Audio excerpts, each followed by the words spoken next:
is Green Day punk. So for all their cynicism, right? Because this is the thing, in their lyrics, they are quite a cynical band, right? And their pops at government and things like that, right? Green Day never actually sound bummed out, you know. Like would you say so? I don't think so. No, the words kind of get swept along in like these sort of wacky races, colourful, upbeat kind of power pop anthems.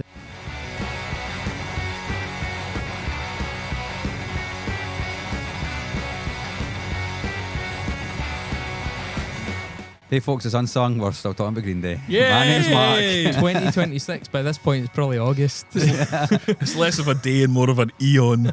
The best thing about this recording has been not talking about Green Day before we started recording. That interlude was the happiest 20 minutes of my life, like just not having to talk about Green Day for 20 because never in the bad part. The bad part. So Rick, obviously, yes, Rick, hi, Rick. Here for his annual start of the year.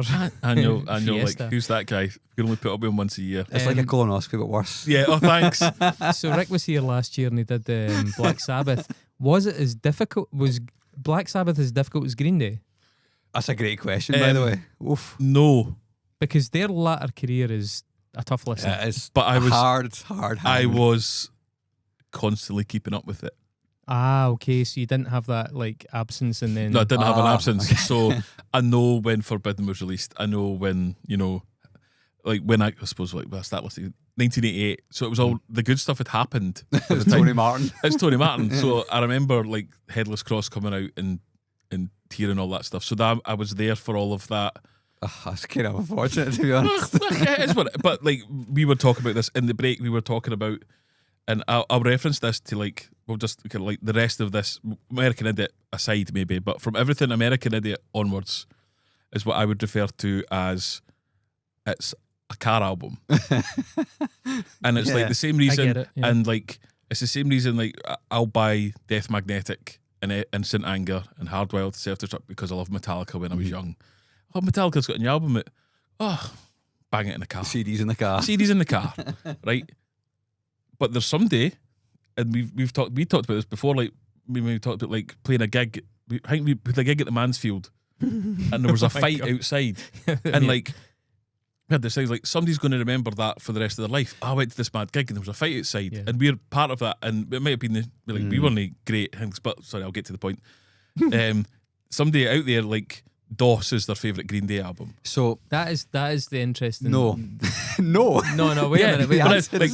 But it's the first one. It's the first like, oh, you like that punk music? It's the one your dad got you for your 13th birthday. Or, so you know, like so. Mark, by example, you'll relate to this. When Weaver picked Catch 33 for Meshuggah, it was so obviously that kind of discovery bias of like when a band comes into your life. We've talked about it. The introductory album.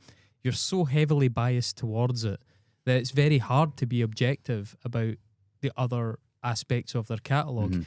And I think Rick's right. I mean, if DOS is the thing that you associate with your first winch or your first, whatever, your first tour, your first whatever, great memories, yeah, I get that you don't like it as a record. I get that. I'm not. That's not my. That's not my objection. You do grow to appreciate the canon, especially Dookies and your American Idiots, but you will have this permanent. I mean, so Grey Race is the one with Bad Religion, right?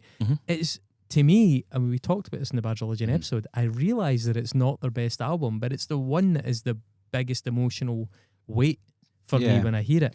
Yeah, I know what you're getting at, but the reason I disagree, right, is because I think probably from... By the way, what a terribly undisciplined intro to a show this is. We haven't even... We're in it. People don't even know what this podcast is called at this point. I said it's a Green Day podcast. Unsung to begin with. But Unsung podcast. If you want to subscribe, Unsung Pod, Patreon/Unsung Pod. Yep. Minimal amount. You'll get the bonus episodes. You'll get all the shite. You'll get invited onto meta platforms, and you'll get to abuse us personally. All the good stuff. And we're legally obliged to answer even the most offensive messages. Yeah. Sorry, Mark, you were saying. So, just to end your little sort of intro there. This episode and last episode we're talking about Green Day. Green Day, obviously. the most unsung band we could think of. And we're kind of circling around Insomniac as being their unsung record, right? Yes. But we're not talking about that record. Well, at the end of this episode we'll talk about that record, but what we're going to talk about now is it's probably the doldrums of their career, right? So the point, well, not for that. This is their superstardom. Okay. Musically, perhaps it is the doldrums, but like commercially, evidently not. The opposite. But the reason I take issue with you saying that DOS could be someone's best album is that trilogy of records, and pretty much from that period until now, they are not making new fans. I'm totally convinced they're making no new fans whatsoever. They're just drawing people who are getting older, making more money. They can just fucking shovel like massive show tickets, huge prices at them. I don't like. So you think all of those sales are existing audience? Yes, but I think there's maybe a slight exception to that, because if you look at the streams for some of the songs on Saviours, the new record, they far eclipse anything since I do 21st Century agree. Breakdown. Okay, but we're obviously going to get into the weeds of that. But I think I take issue with the fact that you think they've literally hit that ceiling of audience. They're a legacy act. You know, like that's the kind of thing. The only thing is, what does their crowd look like? If you went to, like, I would define that. Sorry to interrupt you. If they're a legacy act, does everybody go to see them my age? I would probably wager I that would they are. say not. I think, well, maybe there'll be people who will bring their kids whose kids like so it. there you go. Then you're saying no one, like, so there's their new audience. But their dad's not going to go listen to DOS. No, they're going to go listen to Dookie. But but they'll buy them that one. Like, you know, I see what you're saying. Yeah. You know, God, we jumped straight into the deep end. We of this. did. Like, We so did. I'll associate I got Number of the Beast for my Christmas when I was 13. But good choice. But my favourite one's Somewhere in Time by Iron Maiden, because that's the one I heard first. Yeah. So there's a like, oh yeah, here's the back catalogue, but the one is the one I heard on tape for my sister. We've got a mutual friend, Greg Galletley. What's his favourite? No Prayer for a Dying. Fucking Mother Russia. But like, it's like if you go to these, if you go and see. What? Like, yeah, it's his favourite. But that's just introductory bias. Don't laugh, because one day he'll invite him on here and your life will never be the same again. That'll be a slow episode, baby. We've done Iron Maiden. It's fine. No, you'll never be. It'll just be bleeps. Man, see if a podcast could be the equivalent of like a Sun album. Greg. But I think there is. I can see when you're thinking it is like, yeah, like if I have kids, I'm like, oh, can I listen to Dookie? That's the best one. But I think there is still an association. I think maybe it's just the way that music is perhaps consumed now. Will be change. You're not buying DOS. You're listening to it on your phone. You're listening to a song, right? Yeah, aye. You know. I put my hand up there. That didn't work. Please right? go. Clearly, that entire fucking thing, that ritual is now completely redundant. Let's adhere to that. I'm please. just I'm going to wade in.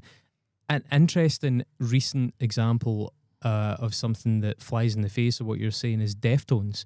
So I thought Deftones had peaked with Around the Fur. You know, anybody still like that? Or White Pony, that kind of era. You think, right, wow, that is stardom, right? That is Deftones hitting stardom. And then recently, Deftones have gone to superstardom with TikTok, to the point where like their next tour is 40,000 capacity venues, which is like it's 10 times the capacity of places they were playing prior, and more than double the capacity of the venues are playing this month. Right. So my point is just that the audience that is attending that is different, and so I think there is still growth potential. Maybe stuff that we're unaware of. But there is still growth potential in that. I think potential is right. I think potential is correct. And the numbers for Saviour kind of do indicate there is something like that. There is something like that. I just... Right, the Deftones are quite sexy. Green Day are not. I think what happened is... Green Day's not sexy. No, I think in your heart you want to believe that people out there have got better music taste than they didn't after a warning. They're like, I don't want to consume this anymore. You're holding out that strong belief that like people have still got some good in them, it's Johnny. It's also the lack of album thing as well. The album thing as well. It's not a thing that's Mark, really young folk are listening to. You're younger than me, and I'm younger than Rick. That'll get beaten out you soon. Hello. I think Green Day, they don't play songs from that record. Like, we're getting into this. We shouldn't be getting into this. The cart is firmly before the horse at the moment. Let's take a step.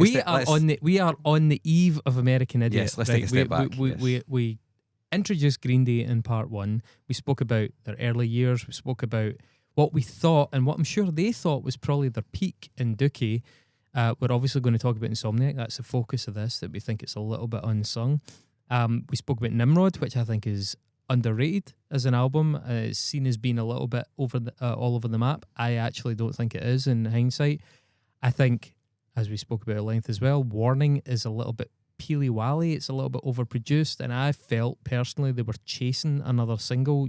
You guys didn't agree, but that's okay. We made that. We made those cases at length, but we are now on we are on the brink of what is going to become a fucking touring musical in American Idiot, right? 2004, this album lands, it peaks at number 1, which, you know, we mentioned hasn't happened to this point, because Dookie, for all its success, only got to number 2.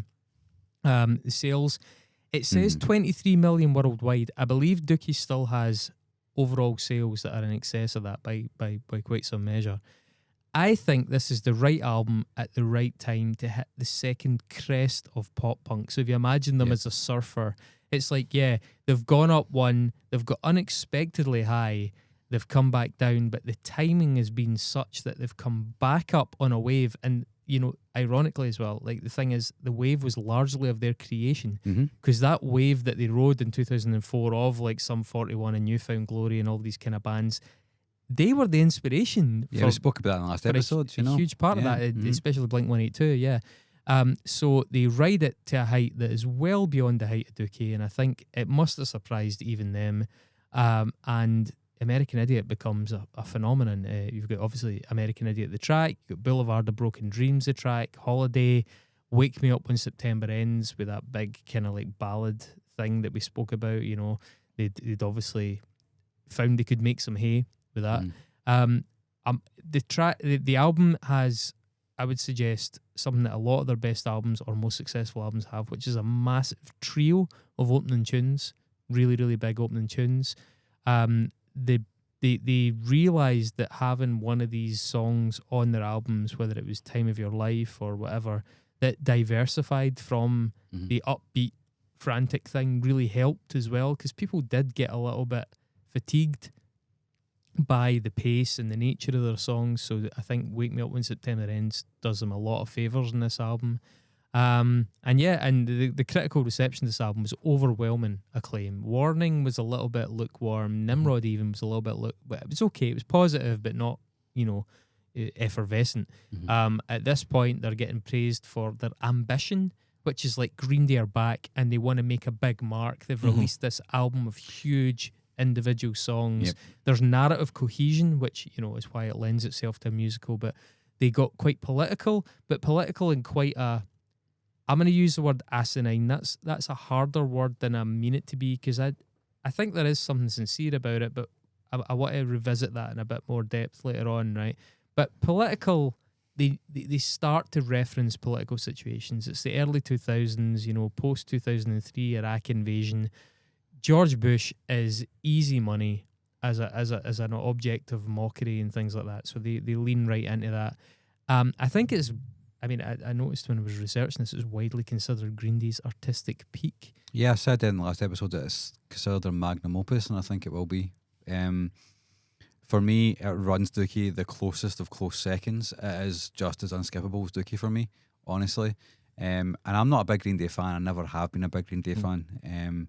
I remember the record coming out. I remember it being huge. I remember how we spoke about, Chris, you and I and Weaver spoke about this in a group chat, that My Chemical Romance don't become so big if this record doesn't exist, right? It happens in the same label and they're like 6 months later, you know. This sets off like a third generation, I guess, of pop punk, which is like vastly different from the one that they started in the second generation, or I guess arguably the first generation, I suppose. And it just creates this groundswell momentum for them that basically makes them one of the biggest bands in the world, and they still are to this day. Yeah. And it is a remarkable thing. It's just the record is great. I think it's brilliant, honestly. But they become our arena band. Yeah, they become our generation. I mean, stadium band. What was Guns N' Roses would have been the previous one, right? I would say so. Like those I guess proper arena bands. Like, it's hard to like me used to talk about this. You were never a fan, No. and me and Greg used to try. You don't understand how big Guns N' Roses were. Like Guns N' Roses are like 6 o'clock news big. Yeah.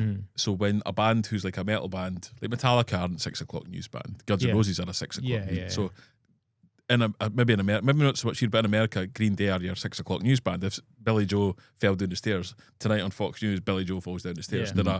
They've transcended. They've become A beautiful way, yeah.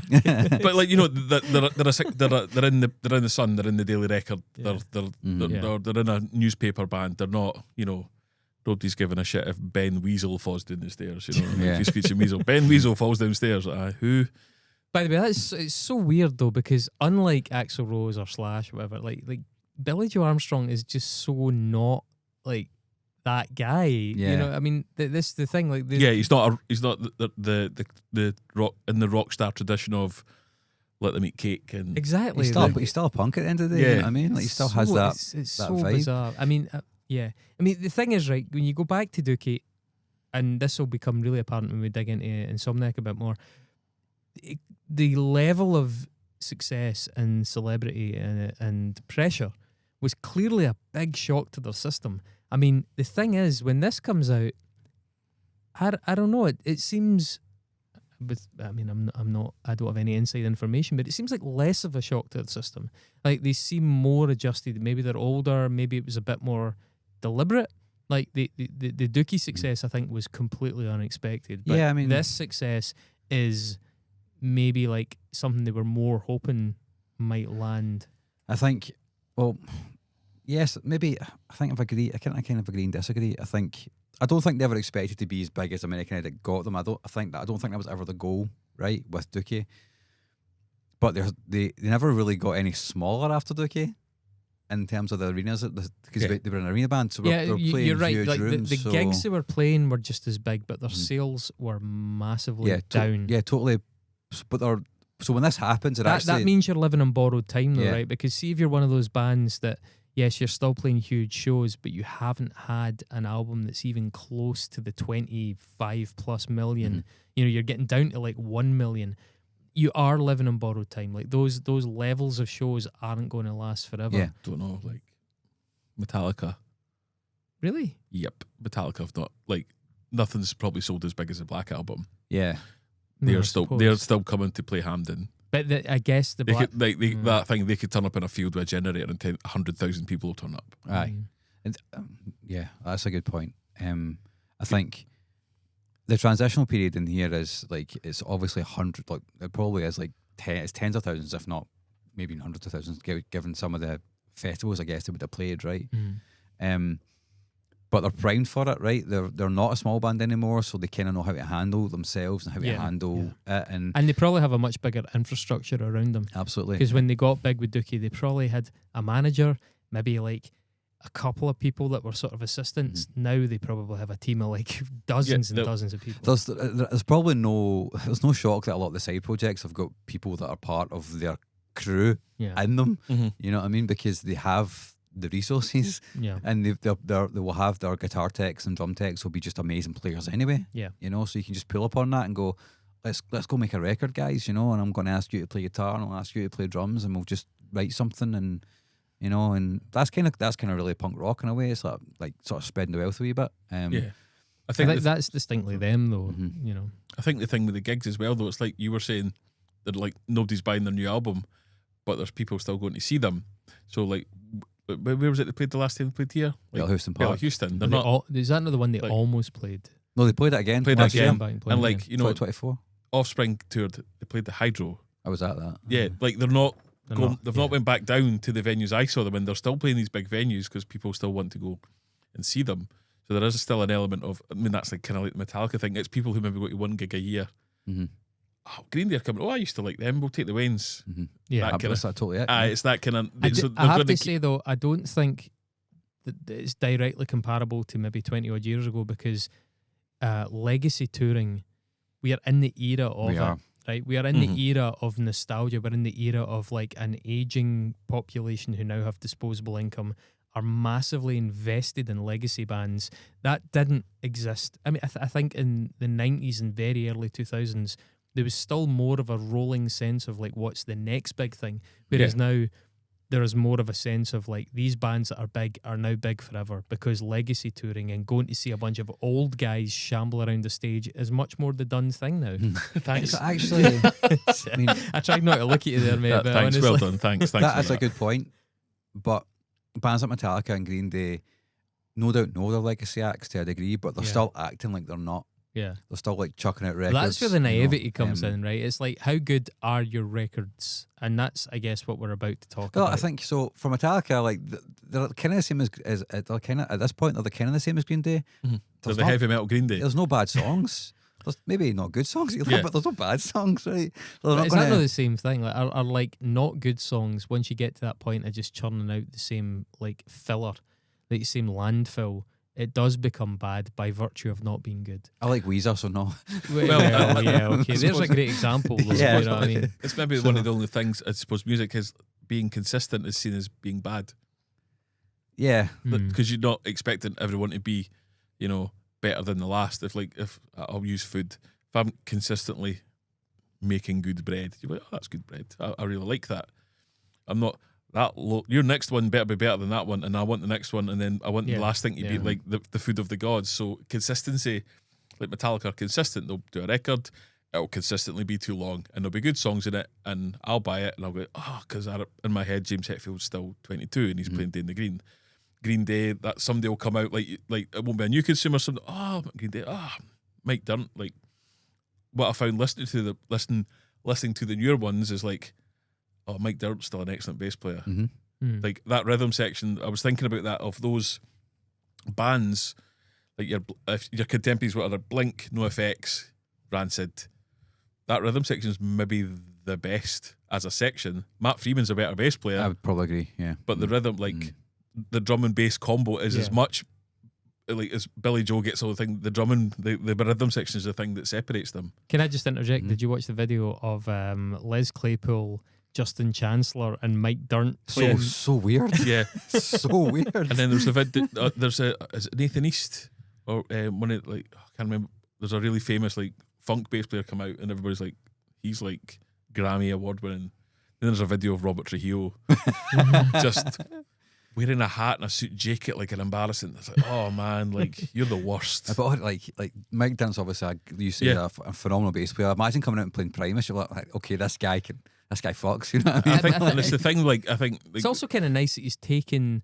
You know, he's invited into polite company, if you will. Like and yeah, you know what I mean? Like, there's the potential for Green Day to be so derided that, but he's actually I can't hang with those guys. Yeah. But the thing is, like you see, it's a San Francisco thing because they're from the Bay Area, San Francisco. Mike Dirnt, like Lars Frederiksen and Rancid is hanging about with like Metallica and like they're all San Francisco. It's got the speed dial, they're like the San Francisco bands. I think there's like that goes back to like Gilman, like Neurosis are playing with Green Day. We're all for San Francisco, we're all for Oakland. Like there's a connection. Like we're all in it together. We're all that's our nexus to Billy Joe through Stephen Till.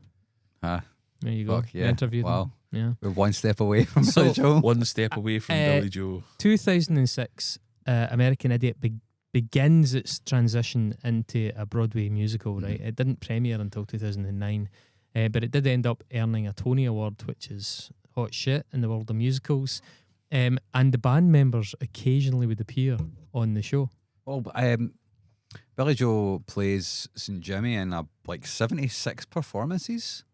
So like he was a part of that show for a long time. But I mean, it did a lot more than 76. I know, but like it's not insubstantial for a guy that's a touring rock star. You know what I mean? And then a number of years go by, 5 years as it happens, and we get to 21st Century Breakdown in 2009. And again, this is the weird thing. Chart peak #1, right? Bearing in mind that Dookie did not get to #1, 21st Century Breakdown gets to #1 comfortably. The sales, to be fair, the sales are 4 million worldwide, but we've spoken about this in the podcast before.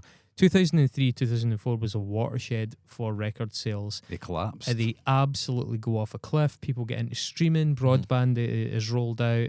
People can suddenly stream MP3s and stuff very easily. Streaming sites start to come online. So the fact that it sells 4 million is still actually really good. That is enormous in that era. That is enormous. Yeah. Actually, can we just roll back for a wee second? Oh, of course. Sorry. So, in chronological order, in between American Idiot and Warning, there is a network. Have you heard the network? Oh, it's just the other project. Yeah, so it's New Wave. It's a new wave band. It sounds like Devo. All right. It's I don't like actually Devo. it's pretty good. Like if you Yeah. like that I'd kind of heard new it what we was think, good, it's yeah. pretty good. The first record, Money 2020, Uh-huh. is great.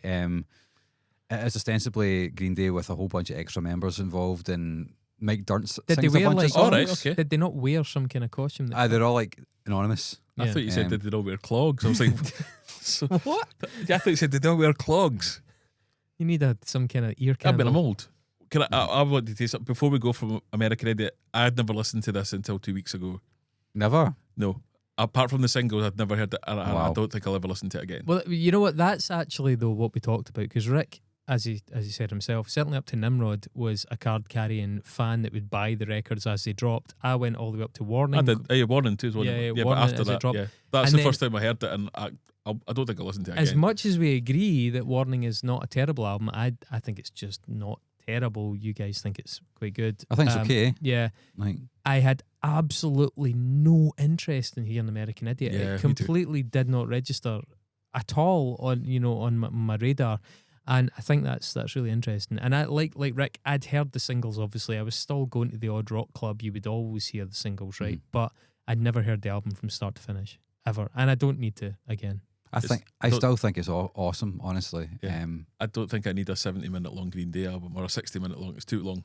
Yeah, I mean, it's not as long as the 21st Century Breakdown. Yeah, but that again. I never need to hear that again. Yeah. Like those two, I was just like, this is too. I don't need this. And then I think that's what's the one after. Sorry, I'm skipping after 21st Century Breakdown. that's the trilogy. Trilogy. Yeah. The first one was good to listen to because it was 30 minutes or 20 minutes. I was like, cool. Uno, dos, tres. I'm in familiar water here. And I like, maybe that's why. Yeah, but the thing is, it's not 30 minutes, it's an hour and 30 minutes. Yeah, but it's like, You take it all it's, together, you know, so- it's like they've not gave my dinner at once. It's 3 chunks. You know, Yeah. I've got my starter. But yeah, Just to roll back for a second. sorry. In 2007, whilst they're like writing like The musical. the music, no, well, they're doing the musical obviously, Right. but they're also writing 21st Century Right, Breakdown. okay, yeah. Foxborough Hot Tubs, you heard them? No, it's another side project. Yeah, Garage Rock Revival Band, sounds a bit like the Hives. Billy Joel's only singing on it. It is all ostensibly Green Day members. Is it? Actually, hang on, let me just double check that. Jason, pull that up. There's one of the compilations come out around that time. Is it Shenanigans? came out between. Shenanigans, That came out, 2002. yeah, it came out between Warning and. It was good. It was good. I listened to that. That's I like- rarities and stuff, yeah. Yeah, it was B-sides from Dookie to yeah, Nimrod. I had the songs for Angus. Yeah, Yeah, it's The film. Yeah, it's That's also right, got yeah. it's got an instrumental song that's in The Spy Who Shagged Me, yeah, and it sounds like a James Bond song. It's excellent. yeah. I liked It's really, really good. We should have put that in our Bond episode. It's called instrumental. So. Yeah, I liked that one. No, it's not called instrumental. It's called something else. It's called Espionage. Of course, it's called Espionage. But yeah, so Foxborough Hot Tubs is also just like another like kind of procrastination project, I suppose. Yeah, yeah. And it's actually pretty fun if you like that kind of garage rock, like Strokesy, Hivesy. I get the kind feeling of that thing. none of their side projects are totally throwaway. Like they Not at seem all. to have like a Mm. kind of like what would you call it? Like a base level that's very respectable. You know, Yeah. I'm not saying they're essential, but none of them seem to be like dog shit. Yeah, they don't. They clearly give themselves to it, which makes these side projects really interesting. From a musical point of view, is there's reverence for the material, right? It's not a fuck around. What's interesting is that they then, I think, at a later date, effectively turned one of those side projects into an album of Green Day, which is, you know. Oh, they did, yeah. They did, yeah. Uh-huh. But anyway, to just get back to 21st Century Breakdown, big tracks from this, 21 Guns, and especially Know Your Enemy. I think this album's produced within an inch of its life. Oh, yeah. Completely like it's got what we would call kind of desktop string sections, you know, like out of the box kind of string sections. I think it's also probably the last time for me that Billy Joe sounds like Billy Joe. Because his voice now, maybe it's a matter of production, maybe it's just the age in his voice. It doesn't have that sort of, and you can't really put your finger on it, but that quality that makes it really sound like him. It is different, and you can, if you watch live videos, there's loads of live videos from playing Coachella and stuff last year, and his voice does sound like that now. I think it's probably having to have more technique in order to get to that register. Yeah. With age. And it's hard, yeah, and they're doing so many shows and blah, blah, blah. I get it. The reception was pretty positive. It was praised for the scale and production. Personally, I don't like the production. I think it's very inhuman, you know. Seen as less focused than American Idiot. American Idiot had that very strong through line. But it did win a Grammy for Best Rock It did. Album, which is, well, there you go. It To me, tells it you was- a lot about the Grammys. To me, like again, never heard it, and then having listened to America, it was like, let's make American Idiot 2. Yeah, that's pretty much it. It's you like, know? oh, the last one was long and successful. Let's make this one. I was just like, Well, so It does. And this is the thing. I think increasingly there's a thirst about them, and that's not a good look. So the musical has got songs from this in it as well. right.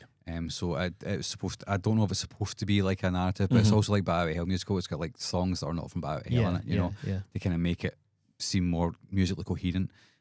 People who came into Green Day with American Idiot, this record is not quite as good, but it's still like very highly Alright. thought of by them. Mhm. I think that the only good song in it is Murder City because it sounds like an old Green Day song. And I think I think it's an actual banger, to be honest. Everything else is just too much for me. It's like too excessive. They spent 5 years writing it, so clearly it was going to be overwrought and overthought and And I think overworked. in you know? that, Like, in that you get the sense of like they're struggling. mhm. It's like you're trying to like push out a shit. You know what I mean? Yeah. Rather than it just dropping it, barely having to wipe, and up you get and on with your day. It's like the ambition. This is like you're worried you're going to get yourself musical Yeah, hemorrhoids. They've got the ambition of doing something even bigger than American Idiot, but it's a struggle to get there. Yeah. And it takes them 5 years. And you to can get there. imagine the label getting in touch, going, "Oh, guys, how's that new album getting on?" You know, for like 3 years, Mhm. and you're trying to like, you see the label coming up, and you're kind of call, you know, register, and you're like, "Oh shit, I'll patch that." You know, I just think I get the sense of like something starting to not flow. Mhm. You know. And it brings us to a triumvirate of forgettable albums, I would say, with Uno Dos Tre Aye. from 2012. So this is like a bit like what Kiss did, and a bit like what the Melvins then did to Pastiche Kiss, Yeah. and now Green Day are sort of doing the same, an Yeah. album for each member. But in saying that, peaked at number 2, or well, at least Uno did peak at number 2, which is the exact same place that Dookie peaked, which is mental. A major single on it was "Oh Love." I wouldn't say it was major. Mixed reviews, a bit of a lack of depth, seen as fun but disposable. DOS comes out. We'll just go through these and you can tell me what you think about them together. But chart Okay. peak number 9, single on that was "Stray Heart." Mixed to negative reception, sits about 4.5 on Pitchfork, which is pretty harsh. Also, around about that time when DOS came out, Billy Joel went into rehab because he had a bit of a kind of on-stage breakdown at the iHeartRadio festival. I do remember that actually. And then Tre comes out, the third one, named after the drummer. Chart peak is at 13 this time. There's a song called Ex-Kid is the sort of standout single in that. Slightly better received than the other trilogies or the previous two. You know, some songwriting maturity, shall we say, in a kind of warning sort of vein. Pitchfork, Metacritic, around about 6 out of 10. Those three taken together, is there a good album in there? One good album in there? Possibly. Yeah, probably. So my thoughts on this are, see when, but it's kind of weird when you mentioned the Kiss thing. See when bands get really big, right? There's a total dearth of people that are telling them when a bad idea is No. a bad idea, Yeah, right? yeah. And this is what happens here. But also, I kind of think that maybe these are probably mostly songs they'd written whilst trying to get to whatever was Yeah. 21st Century Breakdown. Yeah. You know, so they've kind of went, we've taken 5 years to write this record, by the way, now we've got fucking 30 songs for you. Like, how do you like them fucking apples? You know what I mean? This reminds me of the Weezer stories where they were like, yeah, Rivers wrote like 400 songs and they had all these songs to pick from. I was speaking about this the other day. Weezer, Rivers has written an app, right, which has basically got all of the demos that he's ever written on it. That's fucking, Which is the world doesn't need it. Crazy. World doesn't need And that. apparently when he uploaded it, he was also uploading this even includes like voice notes demos, and apparently there was some stuff he put on there which Shitting probably hell. shouldn't have been there. So fans were basically telling him, like, you need to take this one off, take that one off. Wild. Fucking hell. Clearly this band are just as prolific as that at this point in their career, because like, they're doing side projects, they're doing triple albums. You know, after this in 2015, Billy Joel does These Paper Bullets, which is a modish rock and roll adaptation of Shakespeare's. Modish. Yes. Like the Jam Modish. Yes, a modish rock and roll adaptation of Shakespeare's Much Ado About Nothing, which features songs that are 1964 style tunes that are a tribute to the Beatles. So, you know, the guy's obviously got a lot of stuff Is it any good? in here. It's not available. You can't hear it online. You can't hear it on platforms anyway. Not a good sign. Part of the musical was okay. Is this his like Spinal Tap Saucy Jack? Yeah, Okay. probably. Saucy.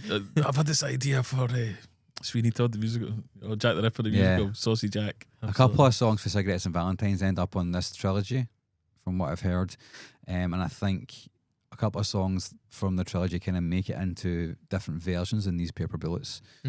From what people on Reddit say, I don't know if that's necessarily true or not. People on Reddit, you can't trust them. Who can you trust? Yeah. So, but yeah, like you're right. This is just a pure forgettable collection of songs. Like for me, the only songs I quite liked were actually on the third one. It was "Brutal Love," which is like it's kind of got a soppy kind of 60s doo-woppy vibe, which they sometimes do and do it quite well. Yeah. And then there's what's the other one I've got here?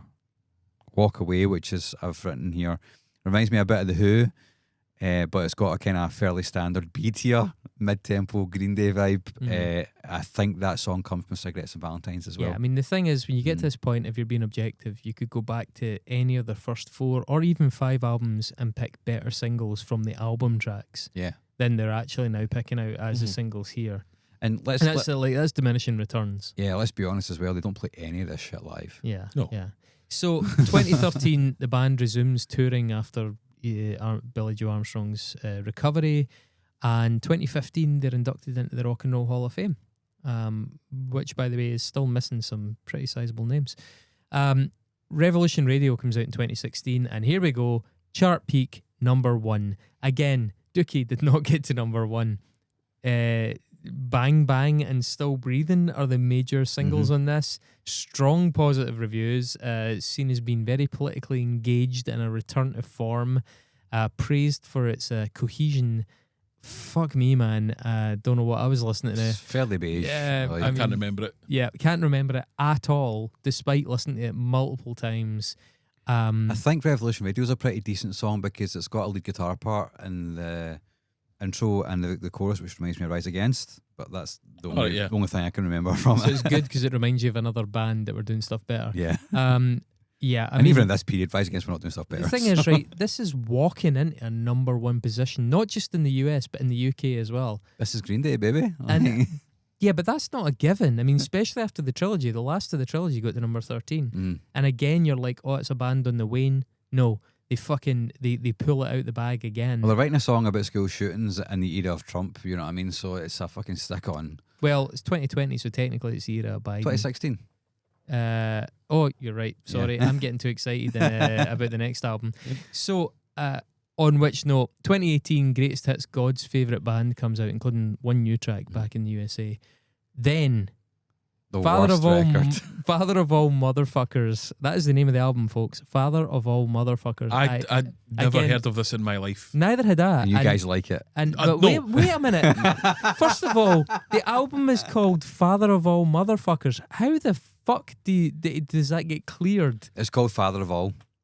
ellipsis. Right, yeah, but Father of All Motherfuckers comes out in 2020, right? It's also censored on the sleeve. as Number well. 4 in the States, number 1 in the UK, and I had never heard of it. So No, don't get me wrong, I'm not saying my finger's the most on the pulse finger, and the fact is, well, first of all, we were still doing the podcast, We at this point, were. so I should have known what I was doing. But this is number 1 in the UK, and I've never even fucking heard of it, right?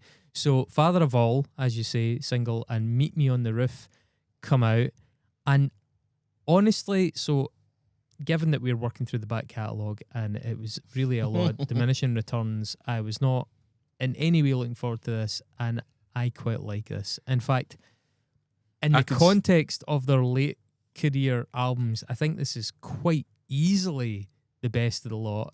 It's basically the Eagles of death metal. Yeah. If you had completely different opinions on the Second Amendment, right? Yes. And it's the Eagles of death metal without having to constantly caveat that by saying, "Oh yeah, but I know that Jesse's a piece of shit."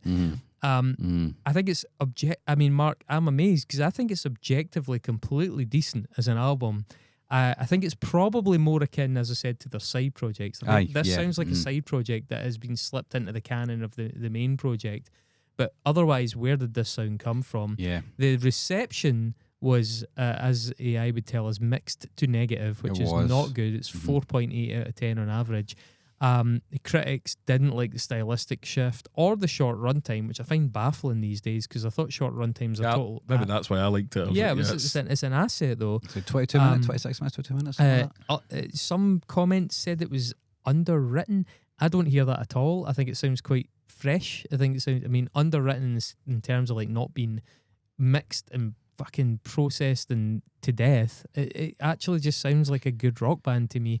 I get that it doesn't sound fuck all like what people expect Green Day to sound like, but given what Green Day have sounded like for the last 10 years at this point, I don't think that's a bad thing at all. So I think the better record is A Long Shot, which is a 2018 solo-ish record by Billy Joe Armstrong, and it is pure 70s power pop with the occasional 60s doo-wop vocal and all that. And it's just, and he wrote the whole thing, played the whole thing, produced the whole thing himself. It's significantly better than this record. Rick, I don't know that one, but I'd say this one, I think I was just like, oh, it sounds different.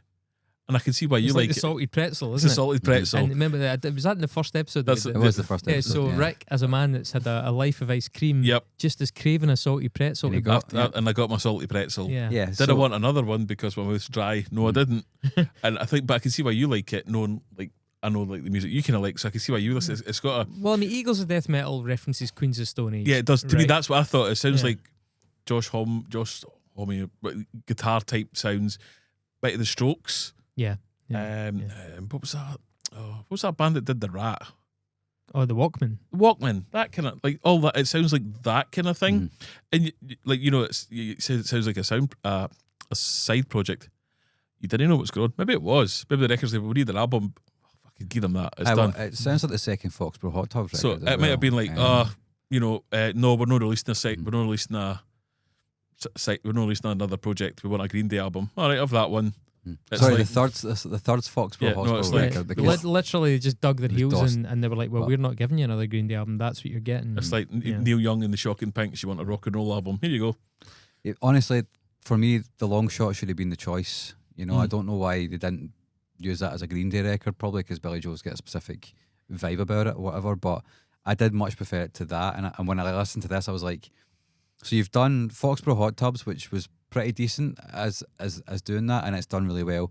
Then you had DOS, which is like a really poor version of that, and then for me, this is just like the second derivative of Well, something they did really you know, well. not meaning to labour the point, but given that Green Day to me at this point, as a sound, as a, I don't know, like a project, as a product, is completely yeah. rinsed and washed out, and nothing of any real lasting value is coming out of it. To the extent that, like Rick agreed, where you listen to an album multiple times, and I cannot remember a single thing off Yeah. those albums.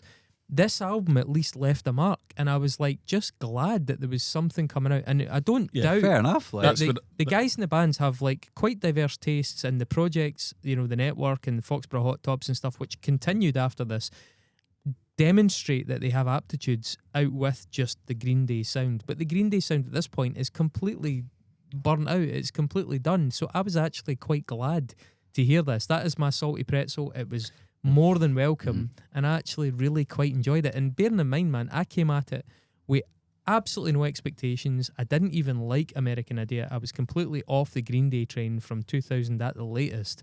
This was like, you know what? Objectively, I've got no dog in the fight. This is actually pretty good. And Yeah. I think it's actually totally decent. And I would even suggest it's as much as it sounds like Eagles of Death Metal, when you hear how much some of the other Green Day stuff sounds derivative, I don't think it's all that derivative either. yeah, I mean, so this year they also released a second network record, Mm-hmm. Money 2020. We told you, because they're back. So they've released this other and an EP with them as well. Yeah. So they've released like essentially 3 records in 2020, and also Billy Joe did a solo record, Yeah. which is all covers. Is that the one he did with his sons? But his sons are, I think they're not doing YouTube videos playing it with him, but Alright. he wrote and recorded the whole They thing. did like himself. Manic Monday and Yeah. stuff like that. Yeah. So like the pandemic was kind to Yeah. the members of Green Yeah. Day, you know. There's also, I should be clear as well, there's a project called The Frustrators that Mike Dirnt was in, and it's still going. All their stuff is not on Spotify, so I don't know, I've not heard it. So I just want, for There completeness are sake, other streaming services. for completeness sake, I just want to bring that out there. Mhm. But Right. yeah, I think this is a weird year for them, I think, as a band, you know, because they do this and then they've got other shit happening as well, Mhm. whilst the whole world is like fucking locked down, you know. Yeah. Yeah. Um, So the next record they bring out as Green Day's Saviours in 2024, it peaks at number 4 in the USA, but again at number 1 in the UK. I do remember this a little bit because I remember the song "The American Dream Is Killing Me," Oh, which I think's inane. and then that One-Eyed Bastard song, I Yes, sort of remember. To be honest, like when I listened to this album coming at it, I mean, clearly I didn't engage with it when it came out. I was not remotely interested in Green Day at that point. Off the boat so far. Yeah, but having come back to it with my podcast hat on, although we'll notice that Rick's taking his hat off. Take Sorry, podcast yeah. shirt New off. Year The stress or of something, the part stress two. of post-warning Yeah. era. Green Day was too much for my His big brain fat was head. overheating. Yep. But yeah, it feels to me like this album just steals lots of sounds from other places, and not in the way that they tend to do, where they pay tribute with their side projects. It feels like they're a little bit stuck for ideas, and I hear lots of like quite like influences that cross the line into being quite derivative. So I do hear a lot of other pop punk, and I would suggest pop punk from bands that they influenced, so they start to borrow from the people that are like inspired by them. To give some examples, I think like the track Bobby Socks doesn't sound like Green Day, not least because of that vocal that's quite, you know, like gruff. I think Goodnight Adeline sounds exactly like Oasis in the verse, and I'm not being glib there. It really sounds like Oasis in the verse. I noticed there's like a historical quote by Noel Gallagher where he makes a kind of jibe about Green Day ripping off Wonderwall for something. I think he's been quite tongue-in-cheek, as he is often. But this one sounds like Liam Gallagher singing an Oasis B-side, and then the chorus sounds like Weezer. And I mean, it really sounds like Weezer. So I think they really feel starved of inspiration. 1981, which, by the way, I think there's a track called 80 on Kerplunk. 89. 89, yeah. No, that's on 80, Insomniac. 80's That's on Insomniac, Kerplunk. But anyway, 1981, totally decent track, but it's precisely a turbo version of Elvis Costello again. I think they're really struggling to know what the fuck they want to sound like now, and it really feels like they're starting to kind of scrape the barrel a wee bit for inspiration. In the Green Day brand, they've got ideas elsewhere, but in the Green Day brand, I just don't think they have anything more. Yeah. But yeah, it met with generally positive reviews. You know, strong hooks praised for that. You know, but I would say like The American Dream Is Killing Me is not a strong hook. It's just inane. It's just a repeated, inane, overproduced like soundbite, and that's what passes as a strong hook. But yeah, some called it a solid late career album instead of a reinvention. I don't rate it. I don't think it's up to much. No, I can't remember it. For me, like, so for going through everything after Warning, I've not heard it. The thing I enjoyed the most was the BBC sessions. I mean, that's That's like really, really good. like stellar. Yeah. Even like in a couple like there's two B-side tracks. There's Shenanigans. And there's another one which I can't quite remember. Oh yeah, there is. There's Yeah, another kind of B-side rarities. But out of everything, the thing that sounded the best, and that's probably because it's the songs I know, was the BBC sessions. That's the one thing that I hadn't heard before that I want to listen to that again. Yeah, because that just shows how untouchable they are as a live band. Yeah, You that's know, what I think. it's Yeah, So it just that's what I was thinking about It's the ridiculous. rhythm section. Like, Mhm. and I think that's that kind of thing. Trey Cool gets overlooked because he looks like a doofus, yeah. and he's like, and his name's Trey Cool, but he's as a Does drummer. anyone know his real name? It'll be on Wikipedia. I couldn't see it. But is it not? Maybe that is his actual name. That's Troy wild. Dweeb. So what Troy was Dweeb. Troy Dweeb. I actually find it really interesting that they've never done a record which is like live.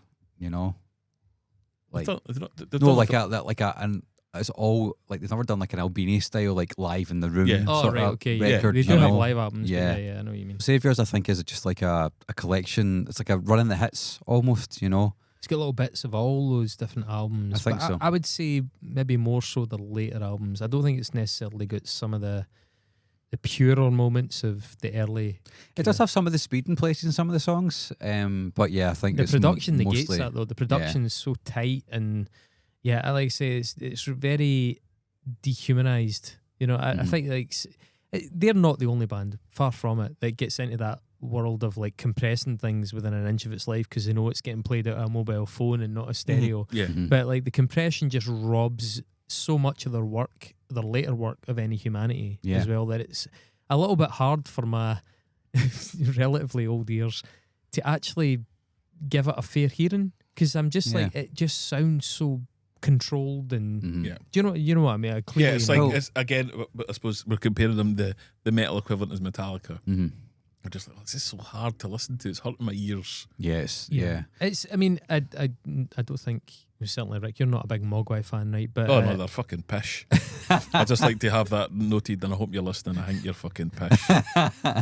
I'll pitch them. He keeps knocking them. I'm going to make that the TikTok clip. I just like to let you know, I think your label and your band are fucking pish. So clearly my feelings on Mogwai are different, right?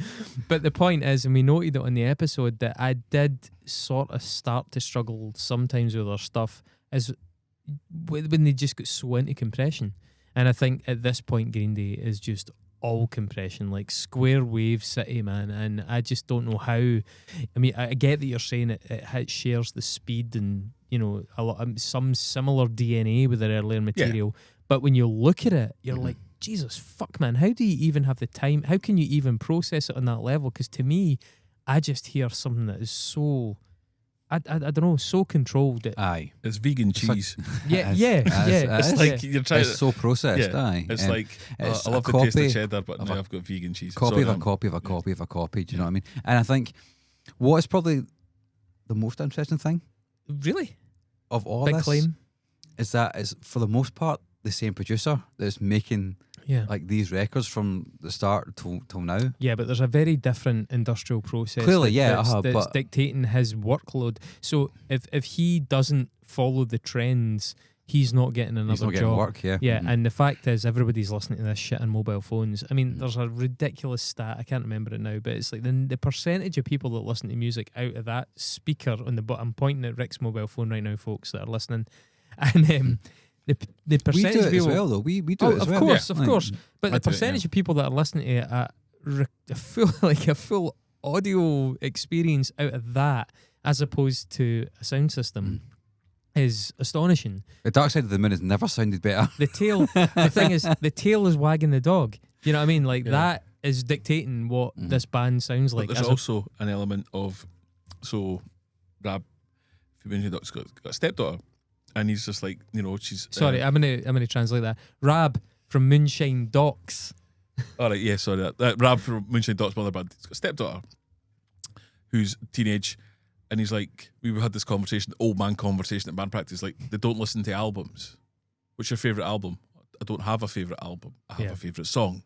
I don't like do you know, listen to, like, no, so like the phone, like Saviours and stuff, it doesn't really need the rest. As long as it's got the big song that people are going to listen to, the rest of it is like farts like us that are going, oh, let's listen to that new album, and because they're not listening, are people even planning for a chronological order? And we've discussed pros and cons to that, right? Because the pros of that are the playlists of many of that generation of listeners quite are varied, incredibly diverse, and that's actually really cool and producing some really interesting stuff.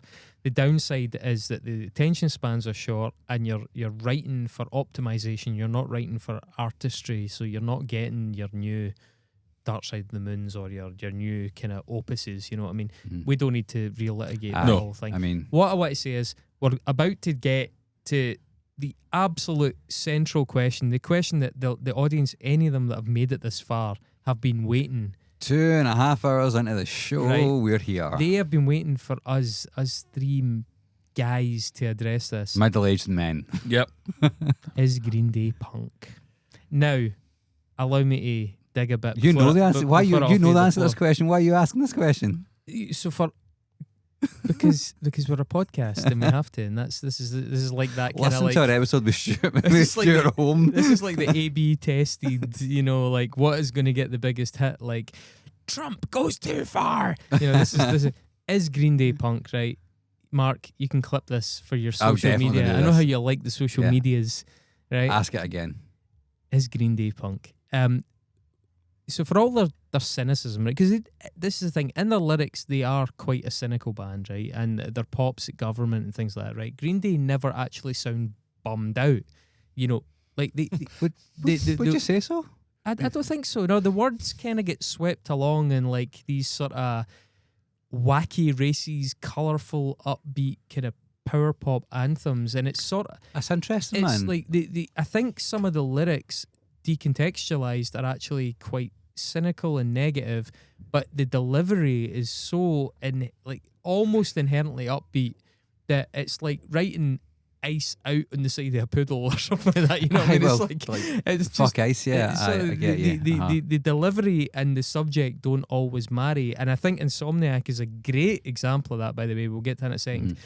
But in terms of Green Day being punk, let's go to let's call on our first witness, John Lydon. Now, John Lydon has said The court calls John Lydon. here's a quote from John Lydon, right? So there we are fending off all that, and it pisses me off that years later a wank outfit like Green Day hop in and nick all that and attach it to themselves. They didn't earn their wings to do that, and if they were true punk, they wouldn't look anything like they do. Presumably, he then went back to supporting Nigel Farage, selling butter and doing the Masked Singer, that fucking tool. Yeah. Others in the punk scene, though, came to the defence of the band. I mentioned this earlier. Brett Gurewitz, he's defended Green Day, albeit nobody quoted seems to have anything particularly coherent to say. But Brett Gurewitz has said, Green Day are a punk band, but you know, punk is the legacy of rock and roll, and Green Day are the biggest band in the genre. Okay, so that's just a collection of words. That's just, you can parse that pretty much any way you want. Billy Joe Armstrong, also not the most articulate, but has said, sometimes I think we've become redundant because we're this big band now, we've made a lot of money, we're not punk rock anymore. But then I think about it and just say, you can take us out of a punk rock environment, but you can't take the punk rock out of us, which is not the best defence, really. In 2021, he also condemned the band's labelling as pop punk by critics in a Vulture magazine article, saying, I never really liked that term pop punk. It turned into a sort of genre. Well, duh. Yeah. It was a genre before they were in it. I know. I never thought of myself as a pop artist. I've always been left of centre. A bit of a non sequitur there. To say you're a pop punker, it never sat well with me. This is why Billy Joe Armstrong doesn't speak all that often, right? Yeah. Because he's just not that great. But he did acknowledge the band's more melodic punk style compared to other bands from the Bay Area scene. But he also brought up, repeatedly the fact that they performed alongside, we've talked about it, Neurosis, Engage, Spitboy, Blatz, Filth, bands with more credibility in that circle, I think probably his best quote actually comes from a Kerrang article about Insomniac, describing the feeling after Dookie went, interstellar. He says, I think I was just lost. I couldn't find the strength to convince myself that what I was doing was a good thing. I was in a band that was huge because it was supposed to be huge because our songs were that good, but I couldn't even feel that I was doing the right thing because I felt like I was making so many people angry.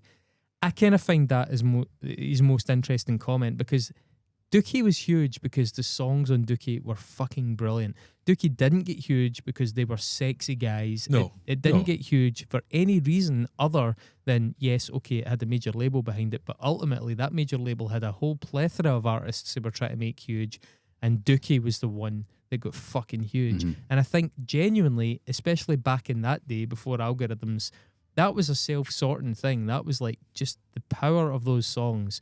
It's 4-star review in Kerrang translated into what's close to a 10 out of 10 rating for that album, in terms of legacy. So, Rick, are Green Day punk? I don't take anything John Lydon says with any weight anymore. I love the Sex Pistols and everything. The Sex Pistols a punk band? Yeah, are they punk? I would say so. Yeah. Okay. A bit late in the day to ask that question. Pretty much, man. To me, again, Rab, they are the punk band. Really? I think that's surprising. We're having a conversation about this after this. Yeah, a lot of it. Bonus material. We can talk 12 about, hours. just the. You've obviously got your Stooges and your MC5, and you've got all these kind of bands, but MC5 are way more punk than Sex Pistols. But it depends what you're. So there's that. It's like, what is? You have that. There's the conversation. What is punk? Is it music? Ask Stuart Home. I'm going to have to phone Stuart Home. Yeah. Right. So is punk the UK subs and sounding like the UK subs and wearing a spiked leather jacket and spiky hair? Is punk the Clash singing Rock the Casbah because is Joe Strummer a punk? Is Henry Rollins a punk? He's a millionaire and he lives in a nice house and he does all kind of stuff. Is Henry Rollins less of a punk than Ian Mackay? So if that's the case, is Ian is Fugazi punk because they kept everything DIY and did it themselves. Is Nirvana punk? Yeah. So let's bring it back then. So I would say they are. Yes. Okay. Sorry, so, I'm a rambling mess. No, I I think it's think fair. all those points are totally fair, and I think Because you're highlighting There's a the whole- absurdity yeah. of the conversation. There's something of the conversation that suits Mhm. Johnny. Like John Lydon, I think if Green Day said that we owe everything to John Lydon and we love the Sex Pistols, he'd be like, "Yeah, you're fucking right, you do," and make the face. And unfortunately, the nature of punk is it brings characters, pastiches of themselves. Yeah. Johnny Rotten is a character who he played. Or, well, no, he still does. I'll go in the Masked Singer. Yeah, I think he but- does. Yeah. And then he's like, I'm using that money to fund my next record of Public Image. Will not be public. Well, it won't be palatable. But, so it's him doing the Masked Singer, taking the money from a major TV to make a Public Image record that 20 folk might listen to. Punk. a lot of folk really Yeah. like Pill. You know what I mean? Yeah, I yeah. think, Oh, yeah. like, Pill are Well, great. I mean, like, that's the whole episode. That But is- anyway, so let's not get. We're not getting yeah, into that. but But I think ultimately, yes, they are a punk band, and then it comes down to your moral opinions on, capitalism and major. yeah, labor. I mean, Yeah. also it's a transitory thing, right? Because you can be something and then transition out of not being something into being something else, and also go back as well. and Yeah. go back. So I mean, I would suggest that there's a very good argument that says Green Day clearly started as a punk band in a punk scene, completely like bootstrapped their whole thing, and just succeeded on their merits, and then sort of became a corporate product. I think, unfortunately, what happens is it's like happens with everything else. Green Day are a really good punk band and they write really good songs, and everybody's popular and they're like, cool, I want one of those. And we'll get to finish, and then you end up with Good Charlotte. I well, I do want to be clear, by the Yeah, way. I John mean- John Lydon is the embodiment of an aspect of punk, which largely I think boiled down to its shithousery. That I don't Yeah. think he embodied much else about it other than it's like swearing on TV Mhm. and being a little bit objectionable. And then since then, he's grown to represent so many bad things about it. Not least its appropriation by commercial, purposes. Mhm. But certainly it's fucking transition into this counterculture thing that is easily adapted into the right wing, which is totally ironic. My take on this, I mean, I've posed the question to Rick. Maybe you can respond once I give my take here. He's going, I just want to stop talking about Green Day. This is more interesting than Green Day. This question I is. think What's your favourite shade of green? Green Well. Day, Green Day are a simple product for simpler times for me, right? So they're fundamentally a very simple formula, right? And maybe that's why they become so easy to dismiss. Because I think we often dismiss our younger selves. Go with me in this, right? We dismiss our younger selves, right? Speak for yourself. If you don't, I think there's something wrong with you, to be honest with you. They have an approach and an outlook and a politics that reflects the certainty, that weird youthful certainty and sloganeering of well-meaning teenagers, right? Catchy sound bites about war and the hegemony of the USA and George Bush and things like that, right? Easy targets in a lot of ways, right? The sound... We were pushing 30 by that point, mate, just to be clear. fair enough, In fact, though. no, they were 30. Fucking 32 at that point. Yeah. The sound, especially this album, I think takes me right back to when I was 15 years old. And frankly, I was full of shit when I was 15 years old, in a nice way, mostly, in a well-intentioned way.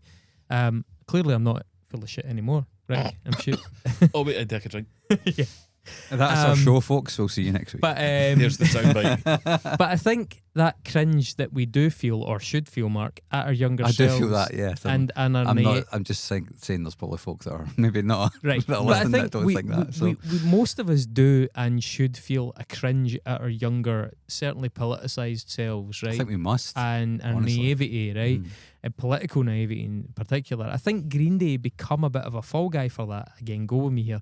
Because to be clear, though, they absolutely invite that. That's a decision they made with that brand of Green Day post-Dookie when it became, or certainly post-Warning, let's say, when it became American Idiot. I think that's where they made that contract, right?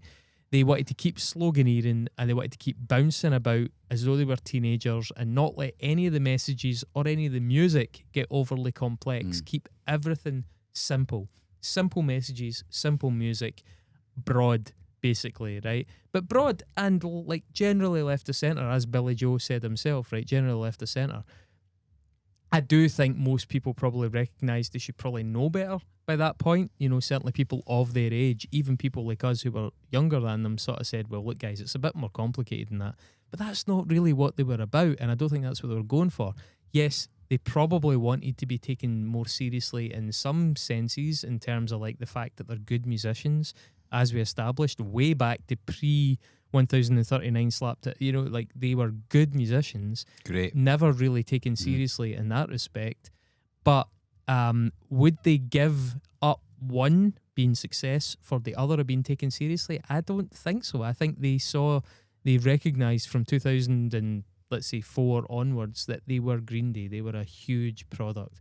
They were paying a lot of people's bills, not just their own, but their entire superstructure around them. They don't want to write nuanced treatises about the vulnerabilities of socialised healthcare. Who does? Or as well? Like, progressive politics. no one does. I mean, and definitely when it comes to progressive politics, you know, in terms of critical treatises, that's why we've got Dave Mustaine, Glenn Danzig, and half of the Ramones to represent that conservative, anti-woke side of things. So as it stands, you know, I think Green Day are, I think post 2004, and that just so happens to be the point where I tuned out of them, but I think that actually turns out to be for a reason in hindsight. I think it's because they ceased to be this energetic, exciting young punk band and they became just a very competent, very able, very successful commercial product. And at that point I was like, is that punk? Well, that's when the question becomes fair game to me. I don't think you can really impugn their motives before that. I think after that, they're just a really big band that play kind of fast and kind of like with distortion pedals. I don't think there's a lot there to challenge the status quo. I think everything is quite shallow but well intentioned, and it's there to sort of loosely engage teenagers and young folk, and sort of like at the same time feather their nest.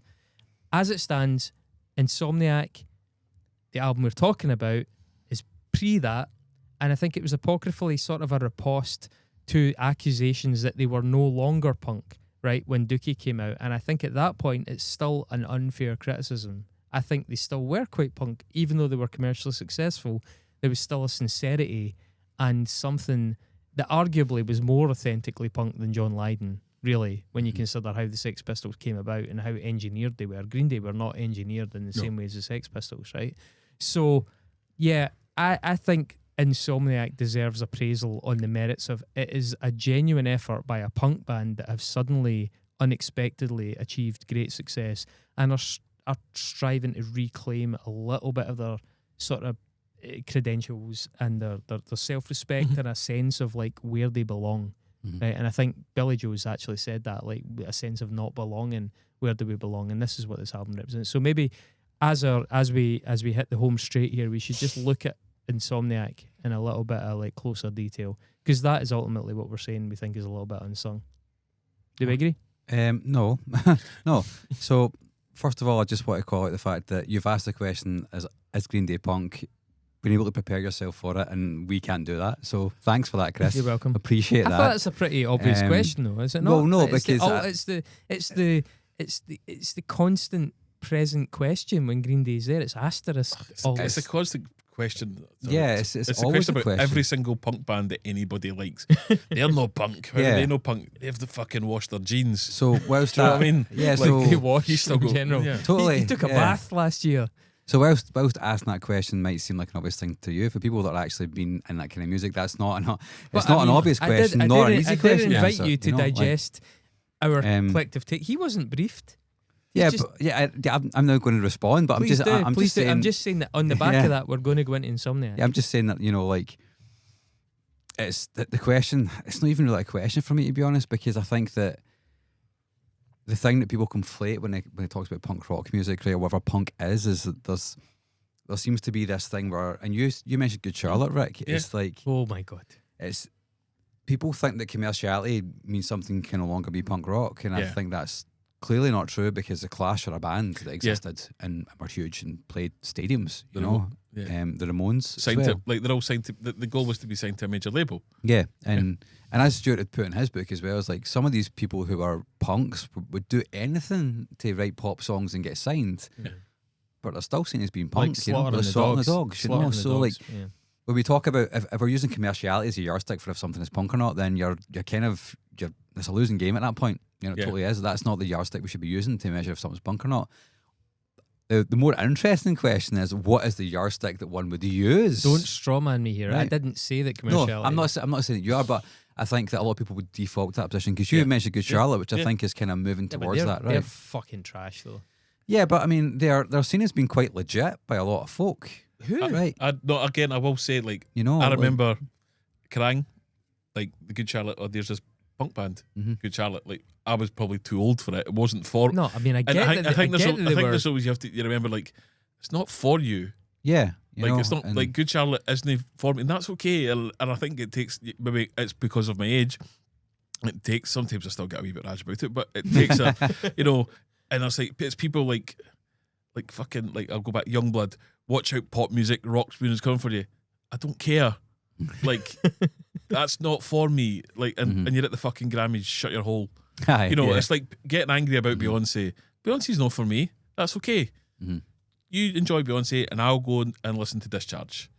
But do you know what I mean? It's quite far apart. Quite far right? apart, but like, that's, Interchangeable. but it's okay if you don't like them, because that's not for you either. Uh-huh. And I think it's okay to think not to like things. I mean- But I think at young is like, I fucking hate, they're no punk, you know. And I think Aye, but like you said earlier on, Chris, like it's a nuanced thing, right? It's as you get older, you become more pragmatic, and you start to say, well, it's actually a bit more complicated than just saying it's X or Y. It's exactly that, right? And nobody can resolve not just the punk question, but so many questions, right? And so many questions. Fascism, Favourite shade of- writing literature, favourite shade of green. into like one like actual formula. The fact is that there's always going to be interpretation and nuance. There's always going to be a blurry area, Yeah. right? But I would say that fairly clearly, Good Charlotte, for example, the way they were manufactured, the way they were nurtured through MTV, through celebrity and all that kind of stuff, they clearly are on the. They are not on the boundary. They are well beyond the boundary of credibility in that argument. They were not a manufactured band, right? True. They were an actual band, but they just so happened to be signed to a major label really quickly and were part of the MTV machine. Yeah. So we should make that distinction quite clear, because there are manufactured bands, the Sex Pistols, which Exactly. you That's know, another. which Yeah. were a thing. So like, and I would argue, Rick, they're not a punk band. All right. But you know, Good Charlotte, more Good punk Charlotte are than more Sex punk than Pistols. Sex Pistols. So- Newsflash. we're talking about there's an A/B test for you, by the totally, way. man. Yeah, fuck, woof. I need to get my fucking fireproof jacket on already, man. Like, no, but I think if you think about, like, in my mind, Green Day are a punk band because they've got the sound, Yeah. right, and that's, for me, that's kind of ultimately what it comes down to. They also did their time in the trenches.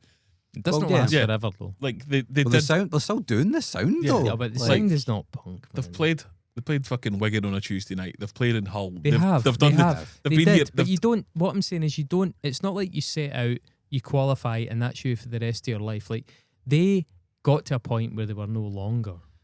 Okay, so I guess this is just a question I'm going to ask you. So they're now a rock band. Is that? Yes. Okay, so that's kind of They're a that's your commercial flag rock- is in the sand. now. Commercial That's where- rock that's where- product. So Like as I said, there's no hard and fast definition. There's no scientific equation for what is punk. But they are clearly, like, their music is like buoyed by millions of pounds of promotion, like hundreds of thousands of pounds of production, like huge arena tours. Like, you can't credibly argue, without the phrase becoming meaningless entirely, that they are still punk. They certainly were, though. And my argument is that at Insomniac, they absolutely still were. And all the shit they took off the back of Dookie, which was not their fault, that they wrote a great album. They wrote a great album that loads of people wanted to hear, with absolute adherence to their consistent values. yeah, there's no difference musically, Yeah. exactly. Mhm. The people that rejected them on the basis of that, including like Gilman and stuff, like, fuck that kind of elitism. That is not realistic. The fact that now I kind of agree that they're not a punk band doesn't mean that I agree with the people that fucking pied them out the club back then out of sheer snobbery. They aren't a punk band anymore. No, they're a fucking international brand now. They're no more punk than Coca-Cola now, right? But back then, but that is not to say that they're invalid. They're still totally, I wouldn't even say innocuous. I say they're a reasonably positive force in society. Debatable, but Well, it's good they exist as opposed Yeah. to other The bands. fact is, Yeah. the period we're talking about, I completely go to the mat for them at this Insomniac era. In fact, I would go to the mat for them right up to Nimrod, as I hope I made clear. But beyond that, I think their motives start to shift I think subtly. I can see the club thing. Sorry, we'll get to the record because I know it's been ages. But like, there's that. Have you ever seen that There's that 4-part punk documentary. It starts off like the influence of punk, and then it goes to UK2, it goes to like, and it covers Green Day, and it's got Ian MacKaye and blah blah blah.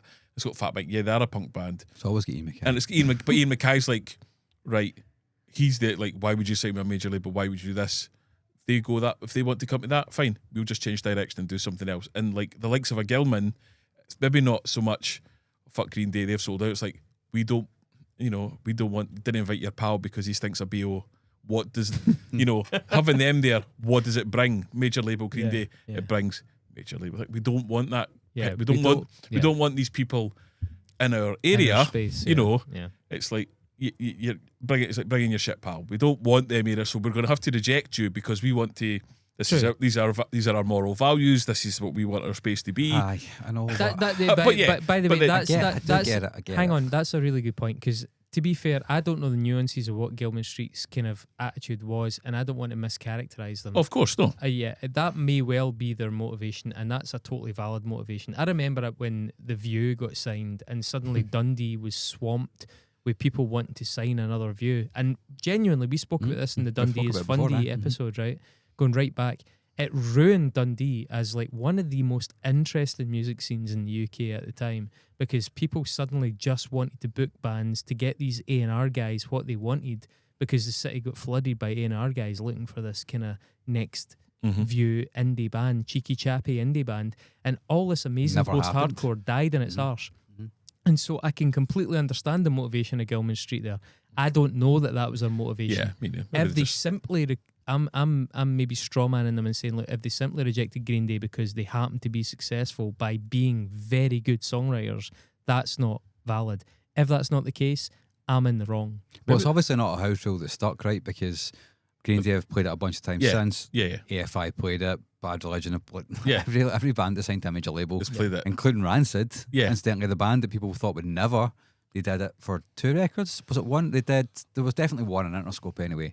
I can't remember. Like, The one with Fall Back Down on it, Indestructible. Indestructible. That was on a major label. But they were the band that people like. They're probably the most punk band in terms of attitude and sound and style and ethos, and even they did it. Yeah. And there was, to be fair, it was around about the same time as American Idiot came out, so there was definitely something in the water. But